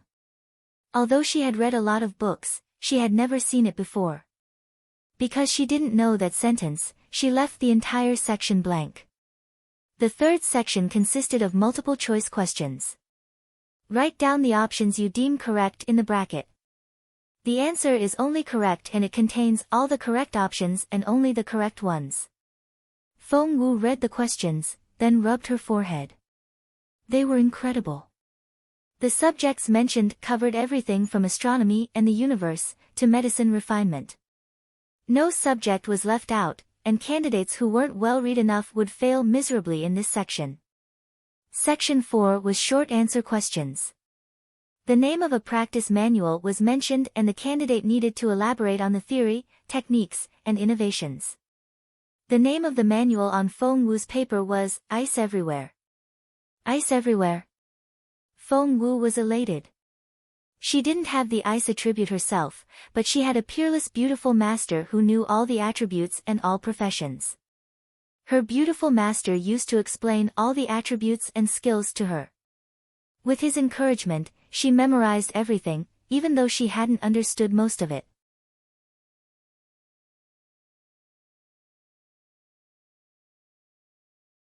Chapter 558, My Score. Back then, Feng Wu used to be so confused and had to ask her master the reason for her memorizing all those theories and techniques. She wasn't going to have all of those attributes anyway. Her beautiful master told her that whether she had an attribute herself or not wasn't relevant, it was about recognizing her opponent's attributes and techniques. As the saying went, know the enemy and know yourself, and you can fight 100 battles with no danger of defeat. Hence, her beautiful master had urged her to learn all the techniques by heart. Back then, she had even talked to her master about making innovations to existing manuals. She had only been 5 or 6 and knew too little to innovate anything. Her beautiful master, however, was a different story. He was the man that could look down on the entire continent. He was like a god who stood on the clouds. If he wanted, nothing on this continent could escape his eyes. A casual comment on a practice manual could make men go wild with joy, or even create a grandmaster of a generation. Hence, Feng Wu was elated when she read the question for the fourth section. It was right up her alley. She wrote down her answer without hesitation. The fifth section was on auxiliary skills. From a list of questions related to auxiliary skills, one had to choose 2 and make improvements. The subjects covered formations, medicine refinement, sewing, smelting, and so forth. Feng Wu was looking at an incomplete formation. She soon saw that it was a medium-level formation, which could be turned into an advanced level 1 with some minor alterations. Given her formation skills, Feng Wu solved the problem in no time. The second question she chose was on medicine refinement, which she solved very quickly as well. Whoosh! Feng Wu didn't linger on any of the questions. She answered those she could answer, and as for those she couldn't, staring at them wouldn't change anything. After handing in the paper, Feng Wu turned around to look at Chaoga. Feng Wu had at least answered part of the first few sections and had done well in the last section. But Chaoga had chewed the end of her pen raw, but her paper remained blank. Chaoga looked up and her face reminded Feng Wu of a poor, sad spiritual pet. Feng Wu rubbed her forehead. Chaoga had a lot of work to do. After Feng Wu handed in her paper, Grand Secretary Fang began to correct it right away. The first section totaled 50 points and Feng Wu scored 25. The second section required her to write from memory, but since Feng Wu wasn't familiar with the text, she had left it blank, which meant she got a 0. Grand Secretary Fang wrote a big, round 0 on the paper with cinnabar. He then raised his head and gave Feng Wu a stern look. Feng Wu felt ashamed and bit her lower lip involuntarily. The third section was multiple choice questions. The requirement was very strict. The answer was only correct when all correct options and only the correct ones were selected. There were 10 questions in total and they could be on any subject. The frown on Grand Secretary Fang's face gradually eased as he read on. Feng Wu had answered 5 out of the 10 questions, and all 5 were correct. That was to say, as long as she knew the subject, she could get the correct answer. The 5 unanswered ones were on subjects she didn't know. Out of the total 50 points, Feng Wu got 25 again. Section 4 was short answer questions, and the candidate needed to elaborate on the theory, techniques, and innovations of the "ice everywhere" stance.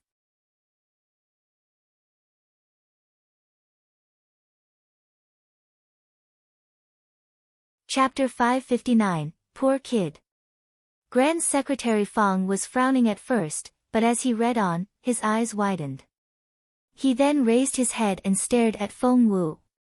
"Did you come up with the answer yourself?" Grand Secretary Fang found it hard to believe. How could a 13-year-old girl have such a thorough understanding of the ice attribute?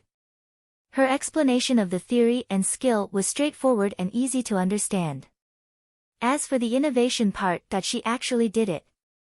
If this got out, all the ice mages on this continent would be shocked. Because that even the examiners who designed this question couldn't come up with such an answer. Who else do you think could have come up with the answer if not me? Feng Wu looked at him with a half-smile. Grand Secretary Fang agreed. He admired her innovation from the bottom of his heart. Fighting back his impulses, Grand Secretary Fang moved on to correct the 5th section. Formations. Grand Secretary Fang knew before he read the answer that Feng Wu was going to get full marks, for she was as advanced as he was, if not more. He was right. Feng Wu completed that medium-level formation and improved it to the level of a master formation. She then stopped there. Grand Secretary Fang raised his head and gave Feng Wu a disgruntled look. "You canny girl." She was at least a Grandmaster level formation master, but she had only demonstrated a master level formation. And that was enough to surpass most of the formation masters on this continent, even some of the teachers in the formation department of Imperial College, for that matter. What else could he give her but full marks? To Grand Secretary Fang's surprise, Feng Wu didn't just get full marks in formation skills. In medicine refinement. Grand Secretary Fang was well versed in that subject as well, not to mention that he had the standard answer on hand. He then saw that the final number Feng Wu had given was down to the 12th decimal point. And it was identical to the standard answer. That was to say, you know medicine refinement? Grand Secretary Fang asked in amazement. Chaoga said grumpily, "What sort of question is that?" Xiao Wu was an advanced medicine refiner when she was 5. She could only have gotten better after so many years. 5? An advanced medicine refiner? Grand Secretary Fang couldn't believe his ears. 5-year-olds weren't even as tall as a refining cauldron yet. Feng Wu threw a disgruntled look at Chaoga. "Finish your paper." Chaoga felt like crying. She knew the words on their own, but put them together into sentences and she didn't understand any of them. It was terrible. Meanwhile, Grand Secretary Fang had finished correcting Feng Wu's paper. She got 25 in Section 1, 0 in Section 2, 25 in Section 3, 50, which was the full mark, in Section 4, and 50 points each from the 2 questions on auxiliary skills. Out of 300 points, Feng Wu got 200 in total. That exceeded Grand Secretary Fang's expectations. Feng Wu had scored much higher than he had anticipated. He had thought she would get 50 points at most. "Is this really your first time answering these questions?" Grand Secretary Fang looked at Feng Wu suspiciously. Feng Wu smiled bitterly. "My family just moved back from northern border city. Do you think I could get hold of mock exam papers when I was out there?" Grand Secretary Fang agreed. This girl really was a genius. Despite his joy, Grand Secretary Fang kept a straight face. He then turned to look at Chaoga. Chaoga couldn't sit still anymore. She slowly rose to her feet and handed in her paper.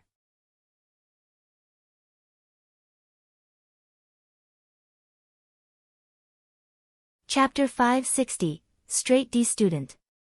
Grand Secretary Fong turned to Section 1 and it was blank. Section 2. Blank. Section 3. The old man's eyes were the size of saucers.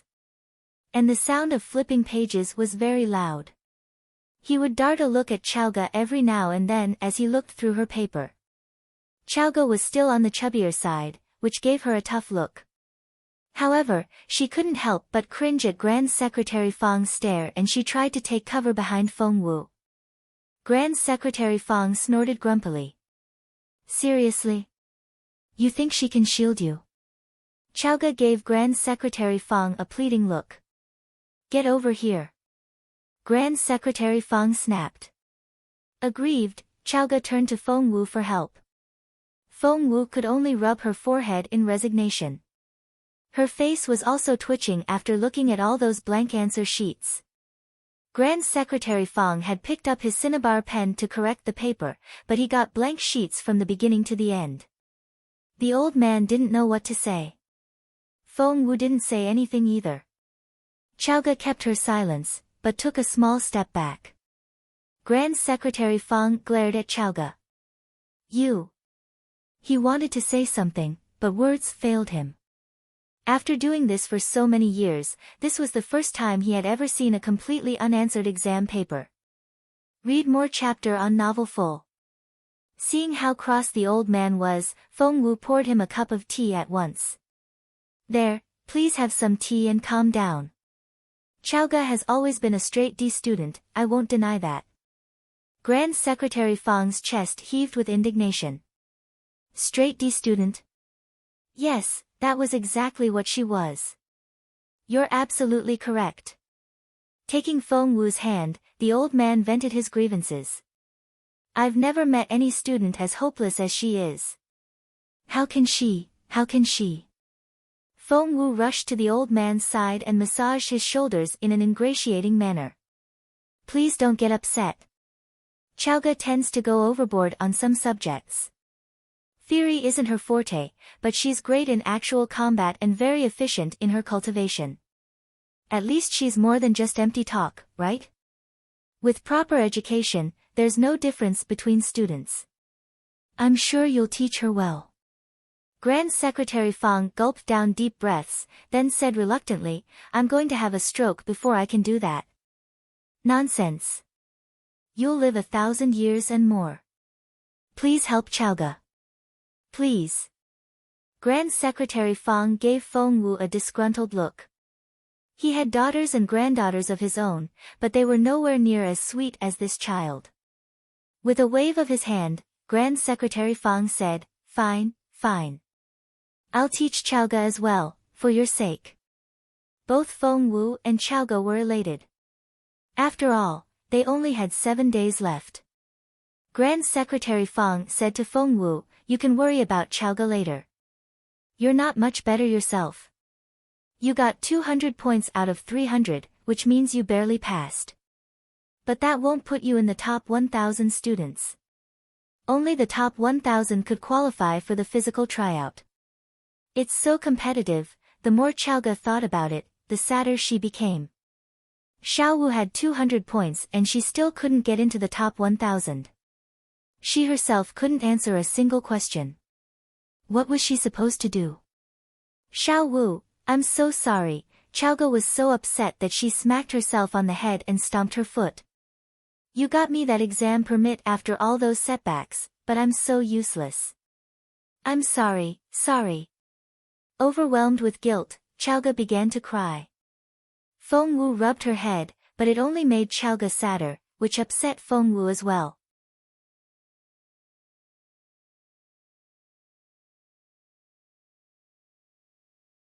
Chapter 561, Government Official Reserve. Wrapping her arms around Chaoga, Feng Wu said, Silly girl, don't say that. It's just Imperial College and you only need to take the exam if you want to. It's not worth crying over. However, Feng Wu's comforting words only made Chaoga cry harder. Still weeping, Chaoga took Feng Wu's hand. I have to get into Imperial College. You're going there and so am I. I don't want to be left behind, Xiao Wu. Feng Wu didn't know whether to laugh or cry. All right. We'll go together. I promise. Grand Secretary Feng heaved a long sigh. Fine. Little Chaoga can join you in studying, but you know the odds of her passing the exam. Feng Wu nodded. She knew she would find a way to help Chaoga. Grand Secretary Feng saw Feng Wu as his chief student. The physical tryout won't be a problem for you. As a level 4 spiritual grandmaster, you're already one of the best among the new students. Feng Wu nodded.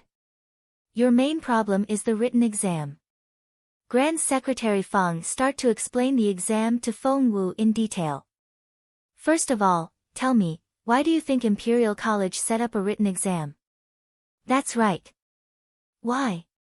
Chaoga was bewildered. The old man kept his gaze on Feng Wu. Feng Wu said, because all government officials of the empire are chosen from graduates of Imperial College. Imperial College's graduation exam is known as the national exam, and those who pass it can start their career in politics as junior officials. That was why the entrance exam was so strict. Not all graduates of Imperial College had to become politicians, but all politicians were graduates of Imperial College.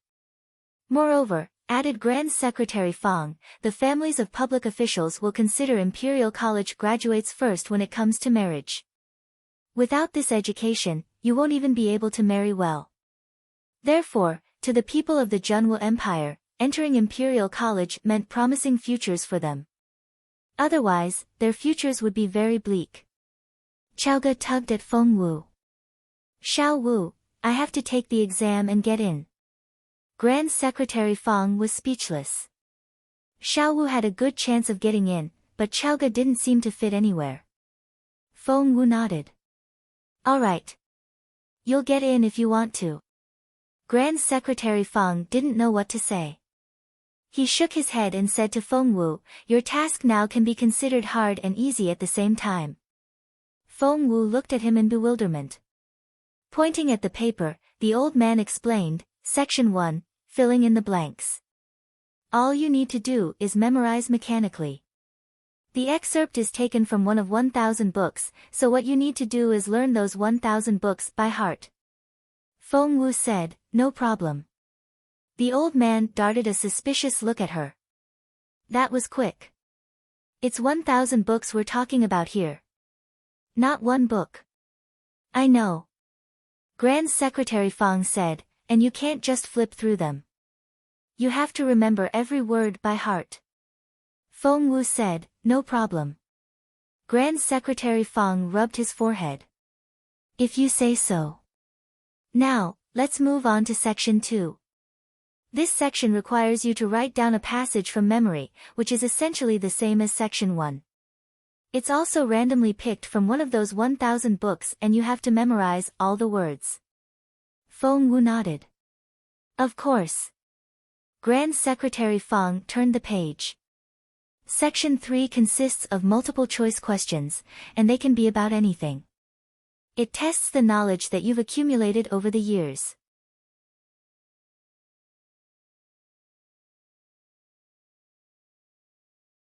Chapter 562, That's Just the Way He Is.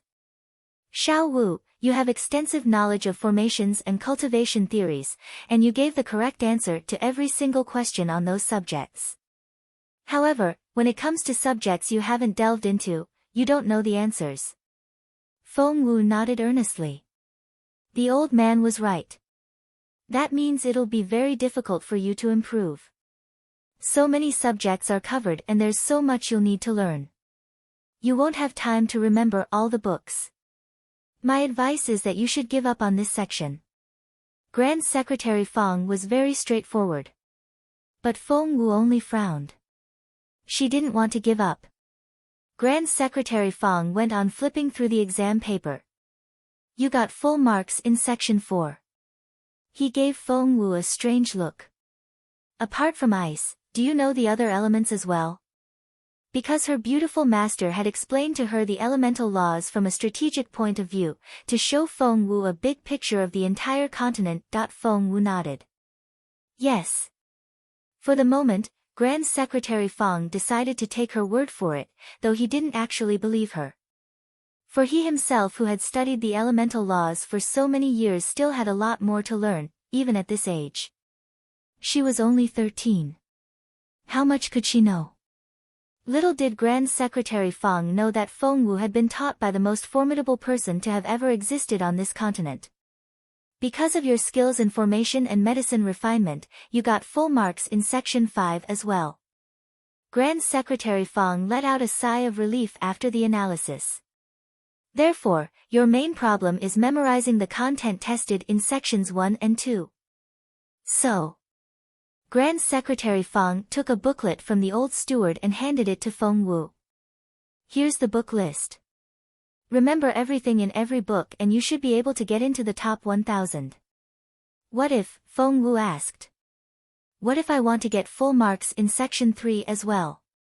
Grand Secretary Feng gave her a strange look. Kiddo, you only have less than 7 days. Other people started preparing for this exam pretty much the moment they were born. It would take them at least 10 years as they made their way through junior and intermediate schools before they got to the actual exam. And Feng Wu only had 7 days. That's why I said, what if? Feng Wu smiled. If you still have time after memorizing those 1,000 books, Grand Secretary Feng glanced at the old steward. The old steward went to the bookshelf at the back of the room and brought back a small wooden box. I know. She'll need to memorize everything in the booklets in that box, right? Chaoga's eyes sparkled. Grand Secretary Feng was speechless. He turned to Feng Wu. There are 10 booklets here, and they all just contain book titles. Each booklet is an extensive reading list for one subject. In total, 10,000 books are mentioned here. And you only have 7 days. Feng Wu nodded. I'll read them if I have time. She was certain that given Junli Nguyen's temperament, he would only come up with new ways to make her life harder. That was just the way he was. So, Feng Wu wanted to make sure that she was ready for anything. Grand Secretary Feng nodded. He then turned to Chaoga and he sighed again. Chaoga said, I'll start reading, too. I'll read them all.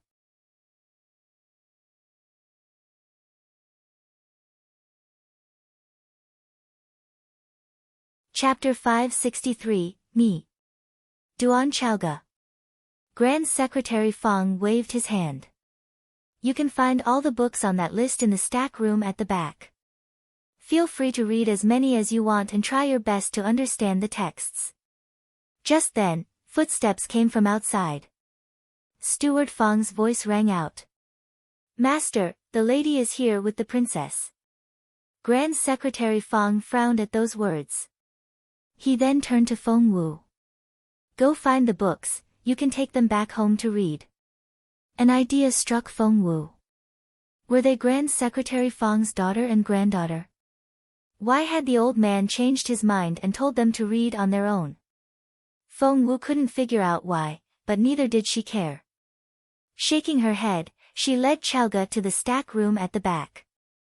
For Grand Secretary Feng had given her the key to the room already. As soon as Feng Wu and Chaoga left, footsteps approached from outside. Grandpa, Grandpa. Feng Wu would have recognized that voice right away if she were here. The voice belonged to Mu Yao Yao. Father, Lady Mu greeted Grand Secretary Feng. Mu Yao Yao rushed to Grand Secretary Feng's side and took his arm. Grandpa, it's so nice to see you. Are you sleeping well these days? Did you miss us? Grand Secretary Feng frowned a little. Grand Secretary Feng saw that Lady Mu and Mu Yao Yao had brought quite a few chests with them and Lady Mu was instructing the servants, put them in the warehouse. What's this about? Grand Secretary Feng's eyes flickered. Grandpa, Mu Yao Yao took Grand Secretary Feng's arm. I have a favor to ask. Please say yes please. The bruises on Mu Yaoyao's face hadn't faded completely, and Grand Secretary Fang frowned when he noticed them. What happened to your face? A look of hatred flickered in Mu Yaoyao's eyes at the mention of that. It was all because of Feng Wu. Humph. Grandpa, you have no idea how abominable Feng Wu is. Mu Yaoyao then told Grand Secretary Fang about what happened at World Tower and finished her story indignantly. I'm going to beat her up whenever I see her from now on. Mu Yaoyao had completely distorted the incident at World Tower. She kept emphasizing what a bully Feng Wu was and how helpless she had been herself. Lady Mu knew perfectly well what really happened, but she showed no intention of stopping Mu Yaoyao from slandering Feng Wu. The frown on Grand Secretary Fang's face grew bigger. Nonsense. The Feng Wu he knew was clever, kind, and reasonable. She was nothing like the person Yaoyao described. Grand Secretary Fang didn't believe a word she said. It's Mu Yaoyao. Meanwhile, Feng Wu and Chaoge were heading for the front gate, each holding a stack of books. They heard Mu Yaoyao's accusations when they walked past the main hall. Mu Yaoyao. Feng Wu pricked up her ears. She called Grand Secretary Fang Grandpa. Come to think of it, Grand Secretary Fang was Xian Yi's grandfather, and Mu Yaoyao addressed Xian Yi as cousin. That was to say, Mu Yaoyao and Xian Yi's mothers were sisters. Chaoge flared up right away. How dare that woman slander Feng Wu behind her back, not to mention that everything she said was a lie. This Mu Yaoyao was unbelievable. Throwing her books on the ground, Chaoge was going to charge into the room and beat that woman up. Feng Wu stopped her in a hurry. Wait. I won't wait. Chaoge said indignantly. I should have beaten the crap out of that Mu Yaoyao when I had the chance. She's slandering you behind your back. I hate it when people do that. Who's making all that noise out there? Lady Mu's stately voice came from inside. It's me. Duan Chaoge. Rolling up her sleeves, Chaoge charged into the main hall. Feng Wu didn't say anything either.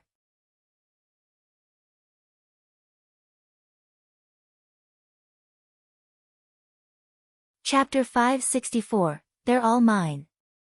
Well, what choice did Feng Wu have? If Chaoge wanted to fight, of course she couldn't stop her. She had to fight alongside her friend. Duan Chaoge? Mu Yaoyao was obviously baffled to see Chaoge. Looking past Chaoge, she spotted Feng Wu. Feng Wu. Mu Yaoyao looked like she wanted to kill someone. When enemies came face to face, their eyes blazed with hatred. Mu Yaoyao rushed toward Feng Wu and ranted, Feng Wu, what are you doing here? Feng Wu only glanced at her. And why do you have those books? Mu Yaoyao was exasperated when she saw the covers of the books. Gosh! You're stealing my family's books. Hey, seize these book thieves. Steward Fang was bewildered. The old steward ignored the girl. The servants of the Fang manor exchanged awkward looks, but no one stepped forward. At that moment, Grand Secretary Fang strolled into the room. Grandpa. Mu Yaoyao was almost in tears, for she thought that she was being humiliated. Grandpa, look. They're book thieves. And she's that Feng Wu. Chaoge exploded at those words. Resting her hands on her waist, she bellowed, who the hell are you calling book thieves? You're so full of bullshit. Chaoge jabbed Mu Yaoyao in the chest with a finger as she shouted. Grandpa, Mu Yaoyao said in a pitiful voice. Lady Mu was displeased and commanded, take these two down. Read more chapter on novel full. The lady had been escorted by quite a few guards, who were ready to charge at Feng Wu and Chaoge. Stop. Grand Secretary Fang didn't raise his voice, but no one dared to challenge his authority. Instantly, all eyes were on him, and even Mu Yaoyao stopped her fake weeping. They didn't steal any books. Grand Secretary Fang drew back his arm from Mu Yaoyao's grip. The look Mu Yaoyao gave Feng Wu was filled with hatred. She then turned to Grand Secretary Fang. Grandpa, how did they even get in? Don't you know that Feng Wu is useless? She has no right to set foot in this house. Throw her out already. Grand Secretary Fang frowned. Yao Yao, be polite to Xiao Wu. If Mu Yao Yao had paid a little more attention to his tone, she would have realized that her grandfather was already very angry. Xiao Wu. Mu Yao Yao was shocked. Since when was her grandpa this familiar with Feng Wu? No. Her grandpa was hers alone. Grandpa, is an outsider more important to you than me now? Grand Secretary Fang frowned at Mu Yao Yao. The girl was no longer that cute and charming granddaughter he remembered, but sounded tart and mean. The old man was no longer hiding his irritation, but as enraged as she was at the moment, Mu Yao Yao didn't see it at all. Grandpa. Mu Yao Yao thought she could have anything because of her grandfather's love and indulgence. She glanced at the books in Feng Wu's hands. Feng Wu wanted to read them. Not in a million years. Those belonged to the Mu family, and with one word from her, Feng Wu wouldn't even get a page of them. Grandpa, aren't you retiring and going back to your hometown? Can I have all the books in your stack room? Please. Mu Yao Yao swayed Grand Secretary Fang's arm back and forth and pleaded in a soft, saccharine voice that reminded one of a kitten. Xiaoge was so mad. Xiao Wu needed to read a lot of books, it would be a disaster for her if she couldn't get access to them. This Mu Yao Yao was outrageous. Xiaoge waved her fists. She wanted to hit someone so badly.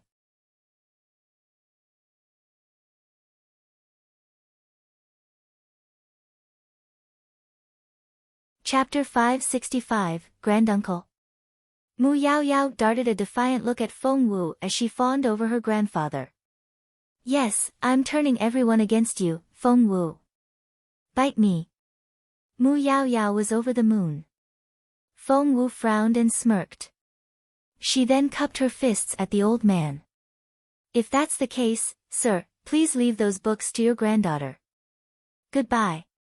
After that, Feng Wu took Xiaoge's hand and turned to leave. Wait. A cold, authoritative voice rang out behind Feng Wu. It was a voice that belonged to someone used to giving commands. Feng Wu turned around and looked at Grand Secretary Fang in bewilderment. Grand Secretary Fang stared at Mu Yao Yao. What do you need these books for? To read them, said Mu Yao Yao casually. I'm taking the exam for Imperial College this year and they'll be very helpful to me. Grandpa, please give them to me. No. Grand Secretary Fang refused her outright. Grandpa. Mu Yao Yao was baffled. And Lady Mu was as baffled as her daughter. Father. Grand Secretary Fang waved her off. Stop calling me your father. And you, too, Yao Yao. You need to address me as granduncle from now on. What? It wasn't just Mu Yao Yao and Lady Mu, Feng Wu and Xiaoge were equally baffled. Feng Wu and Xiaoge exchanged looks. That was to say, Mu Yao Yao wasn't Grand Secretary Fang's granddaughter. Judging by what the old man said, he was the older brother of Mu Yao Yao's maternal grandfather. The four of them weren't the only ones who were shocked. Mu Yao Yao and Lady Mu had come here today with guests. They were a teenage boy and girl. Because of the row between Mu Yao Yao and Feng Wu, Mu Yao Yao hadn't had time to introduce the brother and sister to Grand Secretary Fang. The siblings were called Yao Hao and Yao Ying, and were from a wealthy merchant family that was very influential in the empire's business circle. However, they weren't as well connected in the political circle. It was common knowledge that the Mu and Fang families were joined through marriage. The children of the Yao family were taking the exam for Imperial College this year and were worried about not being able to get in. Hence, they had gone to the Mu family for help. Only the insiders knew how much the Yao family had paid the Mu family in return. Lady Mu and Mu Yao Yao had brought the siblings here today to introduce them to Grand Secretary Fang, hoping that the old man would show them some past papers and give them some useful tips. Mu Yaoyao thought that since her grandpa was one of those who designed the exam questions, everyone would be happy if he could give them a few tips, or even tell them what would be in the exam paper this year. However, Grand Secretary Fong had rejected her before she could even bring up the topic. Grand, Uncle, Mu Yaoyao looked at Lady Mu in confusion. Lady Mu looked embarrassed. She was going to say something when Grand Secretary Fong stopped her with a wave of his hand. Your father left you in my care when he passed away, so I didn't say anything when you called me father. But now, you're the lady of Mu Mansion, and should behave like one. Otherwise, your father in the other world would be very disappointed. Lady Mu didn't know what to say. Since it was Grand Secretary Fong's family business, Feng Wu decided it would be wise to not get involved. Taking Chaoga's hand, she was ready to leave. Grand Secretary Fong said grumpily, "Take these books with you. I'm going to test you on them tomorrow." Okay, got it. Picking up the books, Feng Wu and Chaoga left right away. Mu Yaoyao still looked deeply shaken. As it turned out, the famous Grand Secretary Fong wasn't her grandfather after all. Once that was cleared up, Grand Secretary Fong darted a casual look at Lady Mu.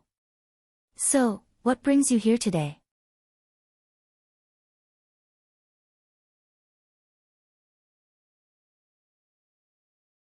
Chapter 566, Work Hard.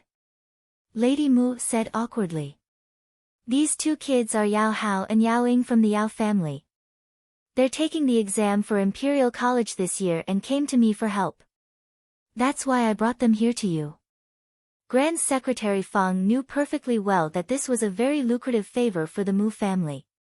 With what the Yao family had given them, if he didn't give something substantial in return, the Yao family wouldn't leave the matter at that. By then, he himself would be criticized. The old man was anything but foolish. There was no way he would get himself into that. Grand Secretary Fong was a proud old man who wouldn't hesitate to turn people away if he didn't like them. Hence, putting his hands behind his back, he raised his chin, then waved his hand. I don't teach. Please leave. After that, he turned around and strolled off. Steward Fong and the old steward mocked inwardly. Weren't you so enthusiastic about teaching Miss Feng Wu just then? Just admit it, you don't like these people. Mu Yaoyao and Lady Mu had yet to recover from the first round of humiliation, and were humiliated once again. Father. I mean, Uncle. Lady Mu could feel the strange looks the Yao siblings were giving her. She tried to follow Grand Secretary Fong inside to talk to him. But Grand Secretary Fong only waved her off. Take all your things with you. Fong Yuan. Yes. Steward Fong went to him in a hurry. Starting from today, I'm not receiving any guests. Close the front gate and don't let anyone in. After leaving the instruction, Grand Secretary Fong went back inside. Once Feng Wu and Chaoga were back at the Feng Manor. Feng Wu started reading right away. Chaoga started reading with her, but she was precisely the straight D student she was said to be. Before long, she started yawning until tears ran down her cheeks. She began to doze off. Her head nodded and nodded, then thump. Her forehead hit the table. Feng Wu didn't say anything. Feng Wu and Chaoga had taken 30 books each from the Feng Manor. Chaoga fell asleep before she finished the first page, but Feng Wu just kept on reading. Every time she finished a book, she would close her eyes and go through it in her head. After making sure she had memorized it all, she started on the second book. And the third one. The fourth. While Feng Wu was studying, the rest of her family were busy with their own things as well. Feng Xiaoqi, Uncle Chiu, and Qiuling were all cultivating. The beautiful lady was making a pretty dress for Feng Wu, her movements graceful, while Granny Zhao cooked for the entire family. It was so relaxing and heartwarming. Night set in. The beautiful lady had long gone to bed to get her beauty sleep, but Feng Wu had just finished her 30th book. She rubbed her forehead. It had been a while since she last used her brain this much and she felt drained. Rising to her feet, Feng Wu went out into the yard and walked around in circles. Looking up at the bright moon, she tried to soothe her aching head a little. Just then, she heard a faint sound from a nearby room. Wait, it was from Qiuling's room. A moment later, Qiuling rushed out, took Feng Wu's hand in excitement, and burst into tears. You've made a breakthrough? Yes. Qiuling cried and laughed at the same time. Yes, I have. Sob. After so many years, I've finally made another breakthrough. Feng Wu smiled. And you're only just getting started. You'll get better and better, this family is counting on you. I won't let you down, miss. Qiuling felt a strong sense of duty now.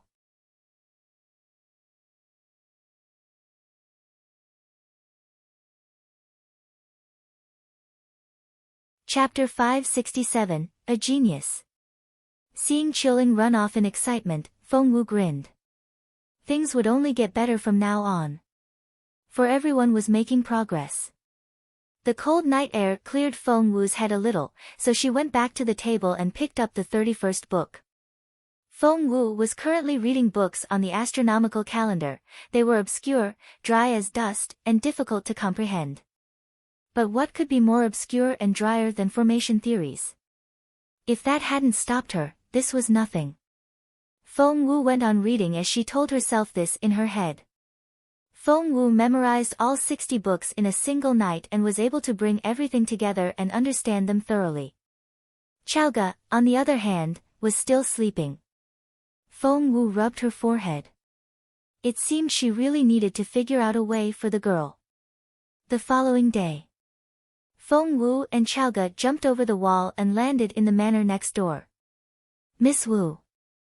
Steward Fang was waiting by the wall and he gave Feng Wu a wry smile. Miss Wu, I'm afraid you'll have to leave. Huh? Feng Wu looked at Steward Fang in bewilderment. Smiling bitterly, Steward Fang told them about the incident with the Yao siblings the day before. He then said to Feng Wu, my master said that starting from today, we won't be receiving any guests, so. Feng Wu and Qiaoge looked at each other. Seriously? The old man told them to come back today himself. How could he change his mind all of a sudden? Cough. Grand Secretary Fang was taking a walk after breakfast and was headed this way when he saw Feng Wu and Qiaoge jump over the wall. He arrived just in time to hear Steward Fang's words. Grand Secretary Fang cleared his throat.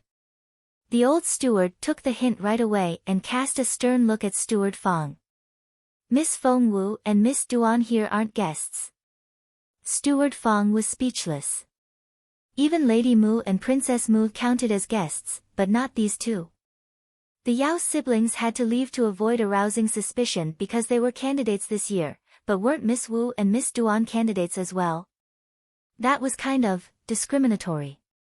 Inwardly, Steward Fang smiled bitterly and said a silent prayer for Princess Mu. Grand Secretary Fang was a very strict tutor. He stared at Feng Wu and Qiaoge.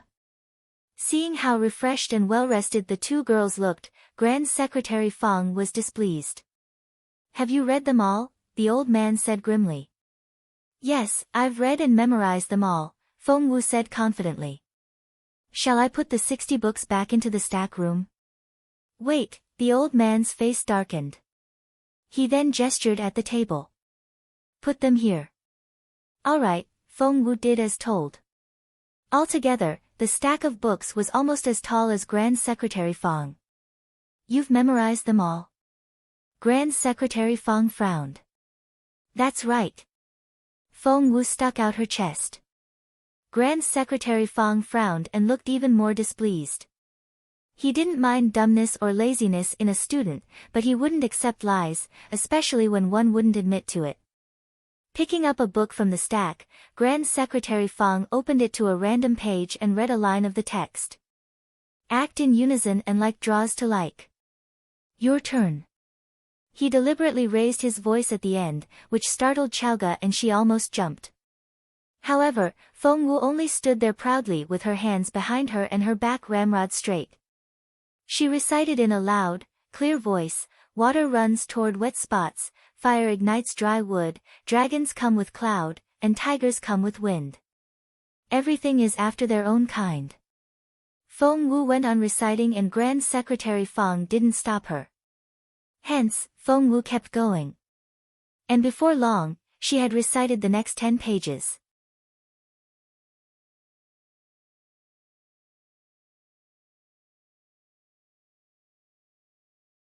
Chapter 568, Xiao Wu, you're the best. The old man didn't know what to say. All words failed him. Feng Wu had really memorized everything, like she said, and she was reciting the text so fluently. She didn't stop once to try and recall a word. Xiaoge wasn't all that surprised. Growing up with Feng Wu, she had gotten used to such wonders at an early age.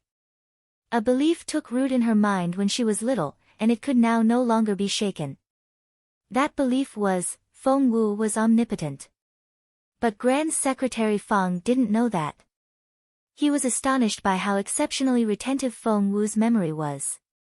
As the General Secretary of the Empire, and working in a place like Imperial College where all kinds of talented people showed up all the time, he had seen his fair share of genius. However, he didn't want to give in yet. Was it possible that the first book in the stack was the one she had memorized the best? Grand Secretary Fang picked a random book from the stack, opened it, and chose a random paragraph. Kunlun is located in the northwest, where the Empire's temporal palace stands. Feng Wu's eyes lit up. The previous one was the Book of Changes, and this one was the Classic of Mountains and Rivers. Feng Wu searched her memory and the sentences after that flowed out.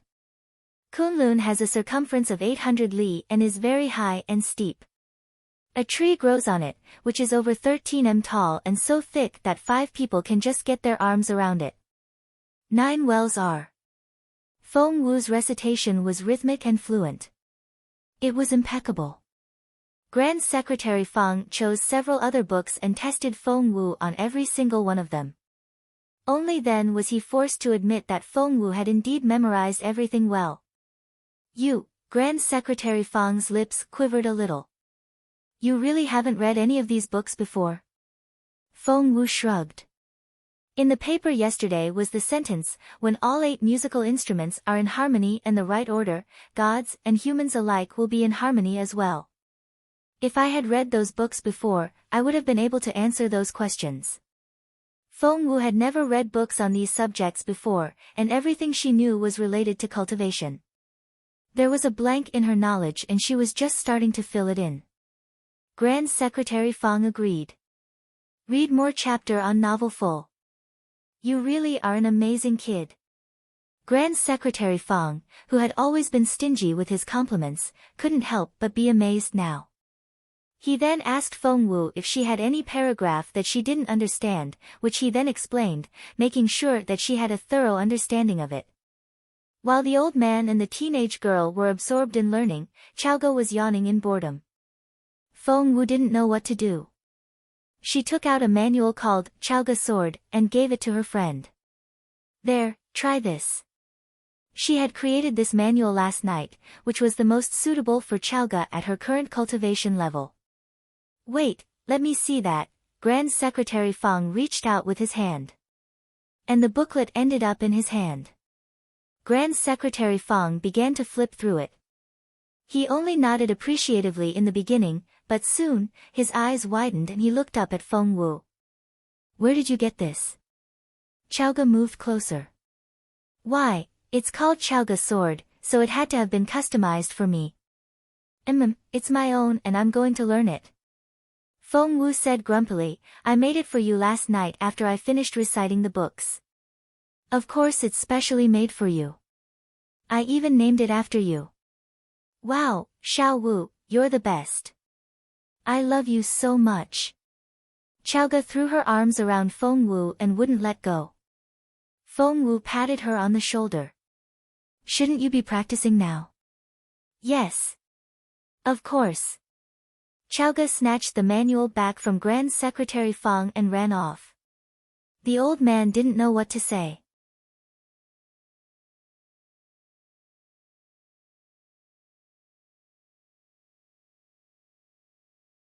Chapter 569, 290 points.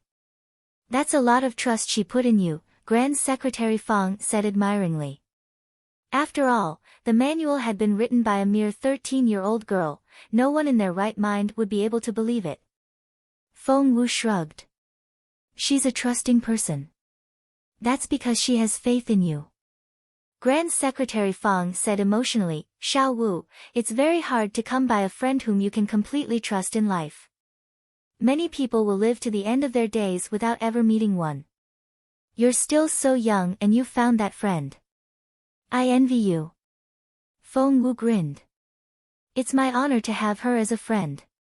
And it was very lucky for her to have met you as well.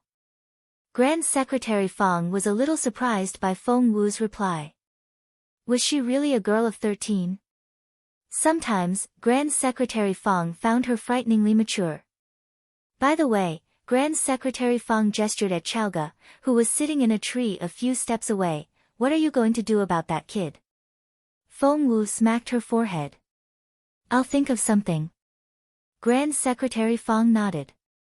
Feng Wu spent the next few days reading around the clock. Her head had almost gone numb from all the reading, for the texts were all written in a pedantic style. It was only thanks to her great memory that she didn't mix them all up. In a few days, Feng Wu had finished memorizing all 1,000 must-reads. She then moved on to the 10,000 extracurricular books, trying to memorize as much as she could. Gifted with an eidetic memory, she flipped through the pages quickly. The old man had been giving her a set of exam papers every day for the past few days, and her scores rose rapidly. Wow! When Chaoga saw Feng Wu's mark on the paper that day, her mind was blown. 290. Chaoga almost jumped to her feet. Xiao Wu, you got 290. Are you even human? How did you do that? Feng Wu only smiled bitterly. I guess I'm doing all right. She got 290 out of 300, which didn't reach her own personal standard. Grand Secretary Fong darted a look at Feng Wu. Kiddo, give yourself some credit. The college is known for its difficult exam. The highest score on the written exam last year was 260, and you're already 30 points higher. What more do you want? Leave some hope for the ordinary people, all right? Grand Secretary Fong was one of the top guns of Imperial College, and for him to make that comment meant a lot. Feng Wu only gave him a wry smile. The exam is tomorrow, you should get some good rest tonight. You don't have to finish all the books. Don't push yourself too hard. Grand Secretary Fong then sent Feng Wu and Chaoga home early.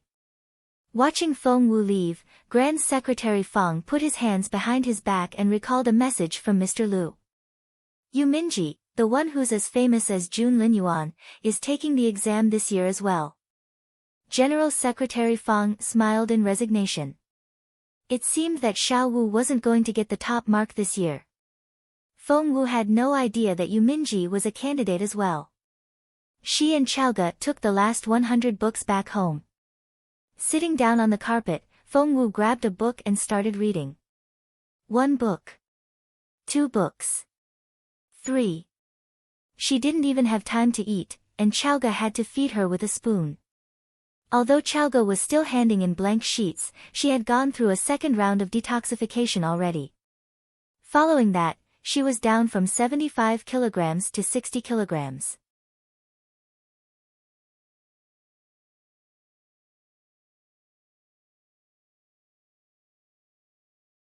Chapter 570, His Royal Highness is here. In the past few days, Chaoga had risen from level 7 to level 9.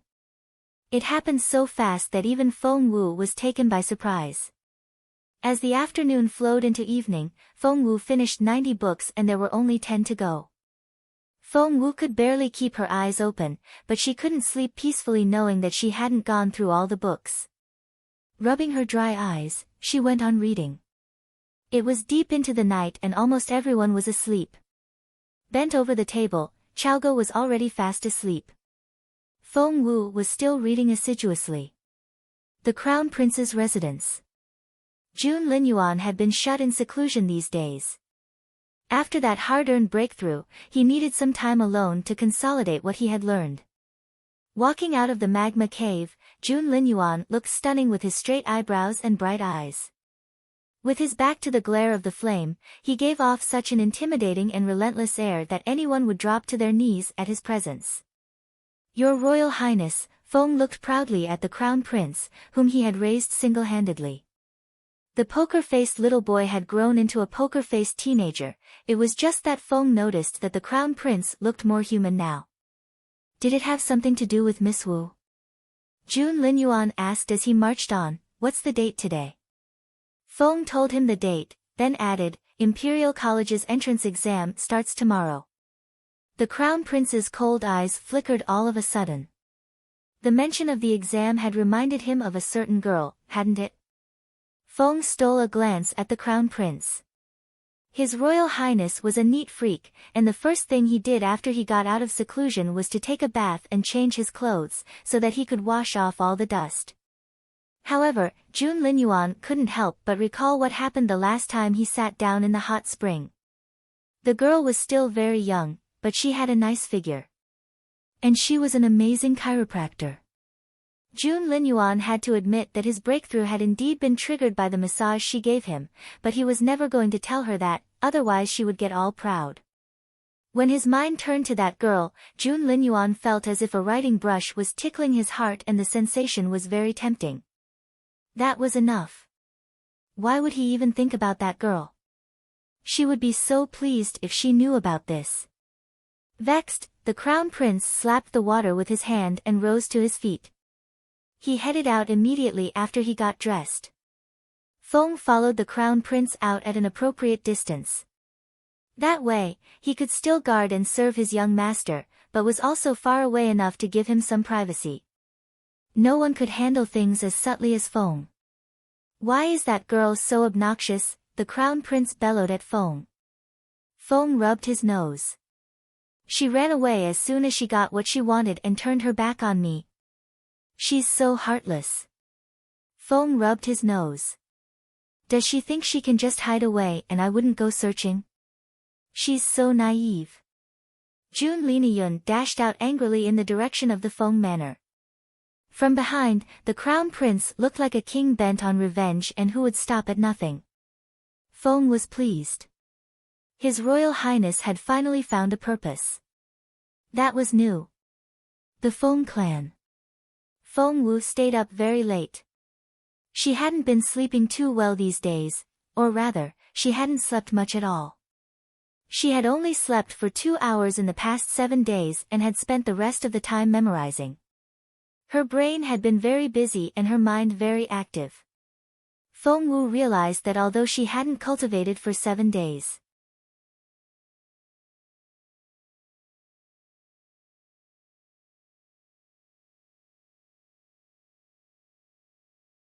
Chapter 571, Incoming Crown Prince in 5 seconds.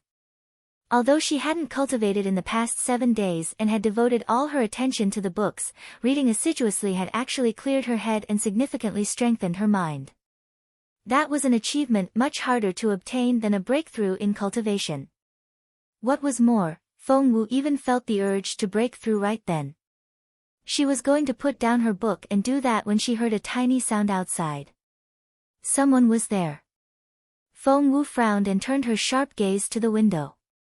The window was open, revealing a handsome teenage face with pretty features. The teenager beamed, reminding her of the brightest sunlight. "You Minji." Staring at the teenager, who rested his chin on his hands and grinned at her from outside her window, Feng Wu asked in bewilderment, "What are you doing here in the middle of the night? Aren't you going to invite me in?" The boy greeted Feng Wu with a wide smile. Feng Wu rolled the eyes. "It's too late and I shouldn't have male visitors at this hour. So, no." Yu Minji pouted, looking rather aggrieved. "Why did you show up here at such a late hour? Speak." "I don't want to," Yu Minji said grumpily, still pouting. Feng Wu made a gesture to close the window. "Hey, wait. Wait, you're so boorish. Be patient, will you?" "Fine, I'll tell you." Now. You're so mean, Yuminji gave Fengwu an accusing look with his big pretty eyes. Alright. I'll tell you. I'm taking the entrance exam for Imperial College tomorrow, and I want you to see me off at the gate. I want to hear you cheer for me and wish me good luck. Fengwu said, You need someone to see you off for an exam? Yuminji looked like an abandoned puppy. It's a really important exam and all the parents are going to see their kids off, aren't they? My family is on the other side of the continent. Won't you come with me? He might sound like the saddest creatures in the world, but Fengwu didn't believe a word of it. Your family has the ability to claim its independence from the Junwu Empire, don't tell me they can't get you a place in Imperial College. Taking the exam? Are you kidding me? Fengwu snapped. But I don't want to get into that comprehensive college that's just for foreign students. I prefer the martial arts department. Yuminji kept his unblinking gaze on Fengwu. Fengwu nodded. Yuminji narrowed his eyes. Do you know why I applied for Imperial College and why I'm insisting on getting into the martial arts department? Why? Yuminji almost choked on his own spit. Taking a deep breath, he said, Little Fengwu, I said all those things because I was waiting for you to tell me yourself. What a coincidence. I'm applying for the martial arts department, too. But you didn't. Fengwu didn't say anything. Yuminji grunted. If I didn't have such good connections, I wouldn't even have known that you're taking the exam. I was this close to missing the registration deadline. You heartless woman. He rubbed Fengwu's head as he spoke, disheveling her already messy hair. Fengwu pushed him away. Don't touch my hair. And I need to get back to my reading. Yuminji didn't seem offended when Fengwu brushed him off. He was still grinning with his chin in his hands. If he had a tail, it would be wagging all over the place now. Little Fengwu. What now?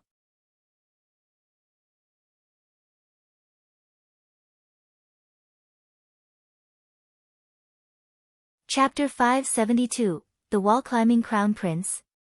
Yuminji said in a righteous tone, I'm only going to Imperial College to protect you, so that you won't be bullied. And that means you have to be really nice to me from now on. Fengwu took a deep breath. Don't go, then. Yuminji grunted. You dishonest girl. I know you're rejoicing secretly, aren't you? Fengwu said, No. That successfully silenced Yuminji. He then mussed Fengwu's hair like a mischievous boy. Hey, stop it, Fengwu wasn't his match physically and couldn't stop his mischief. Her hair was in a complete mess and she was so mad. Ha ha ha, seeing Fengwu's disheveled hair, Yuminji guffawed. He found the girl so cute that he wanted to take her back home. However, he cringed when he saw the murderous look in her eyes. He then fled the scene. Yuminji. Stop right there. Fengwu stomped her foot. But Yuminji only ran faster. Before Fengwu knew it, the guy had disappeared into the night. Fengwu clenched her fists. You won't be so lucky next time. Turning around, Fengwu saw that Chaoga was bent over the table and fast asleep. Drooling, she hadn't even woken up at all the noise. Fengwu didn't know what to say. It seemed that nothing worried the girl.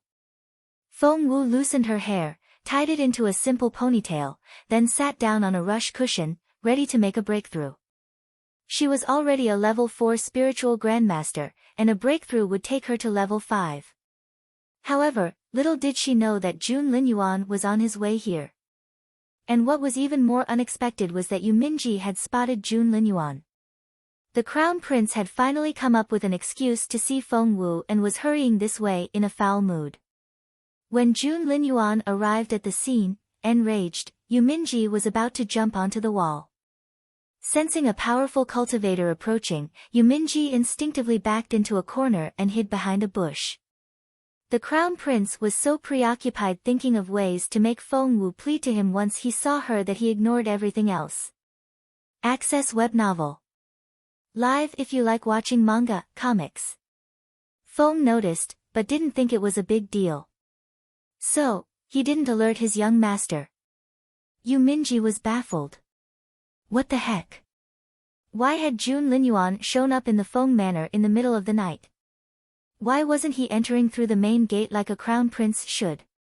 Why was he climbing the wall as well? Yu Minji decided not to go back just yet, for he was worried. He recalled how mean Jun Linyuan was to Xiao Wu.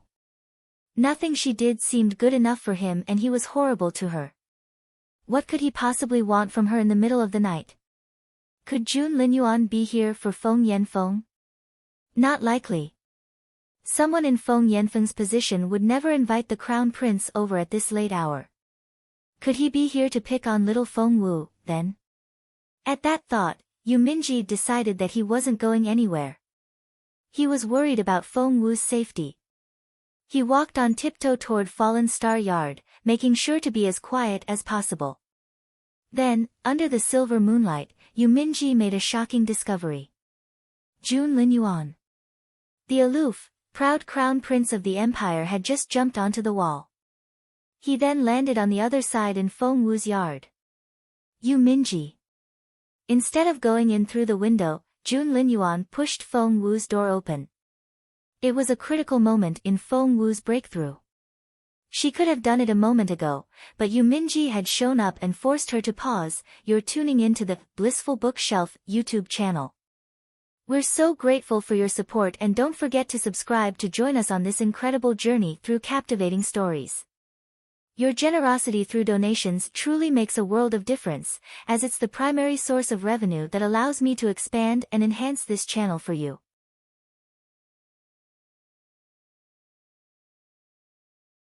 Thank you from the bottom of my heart for being a part of this adventure.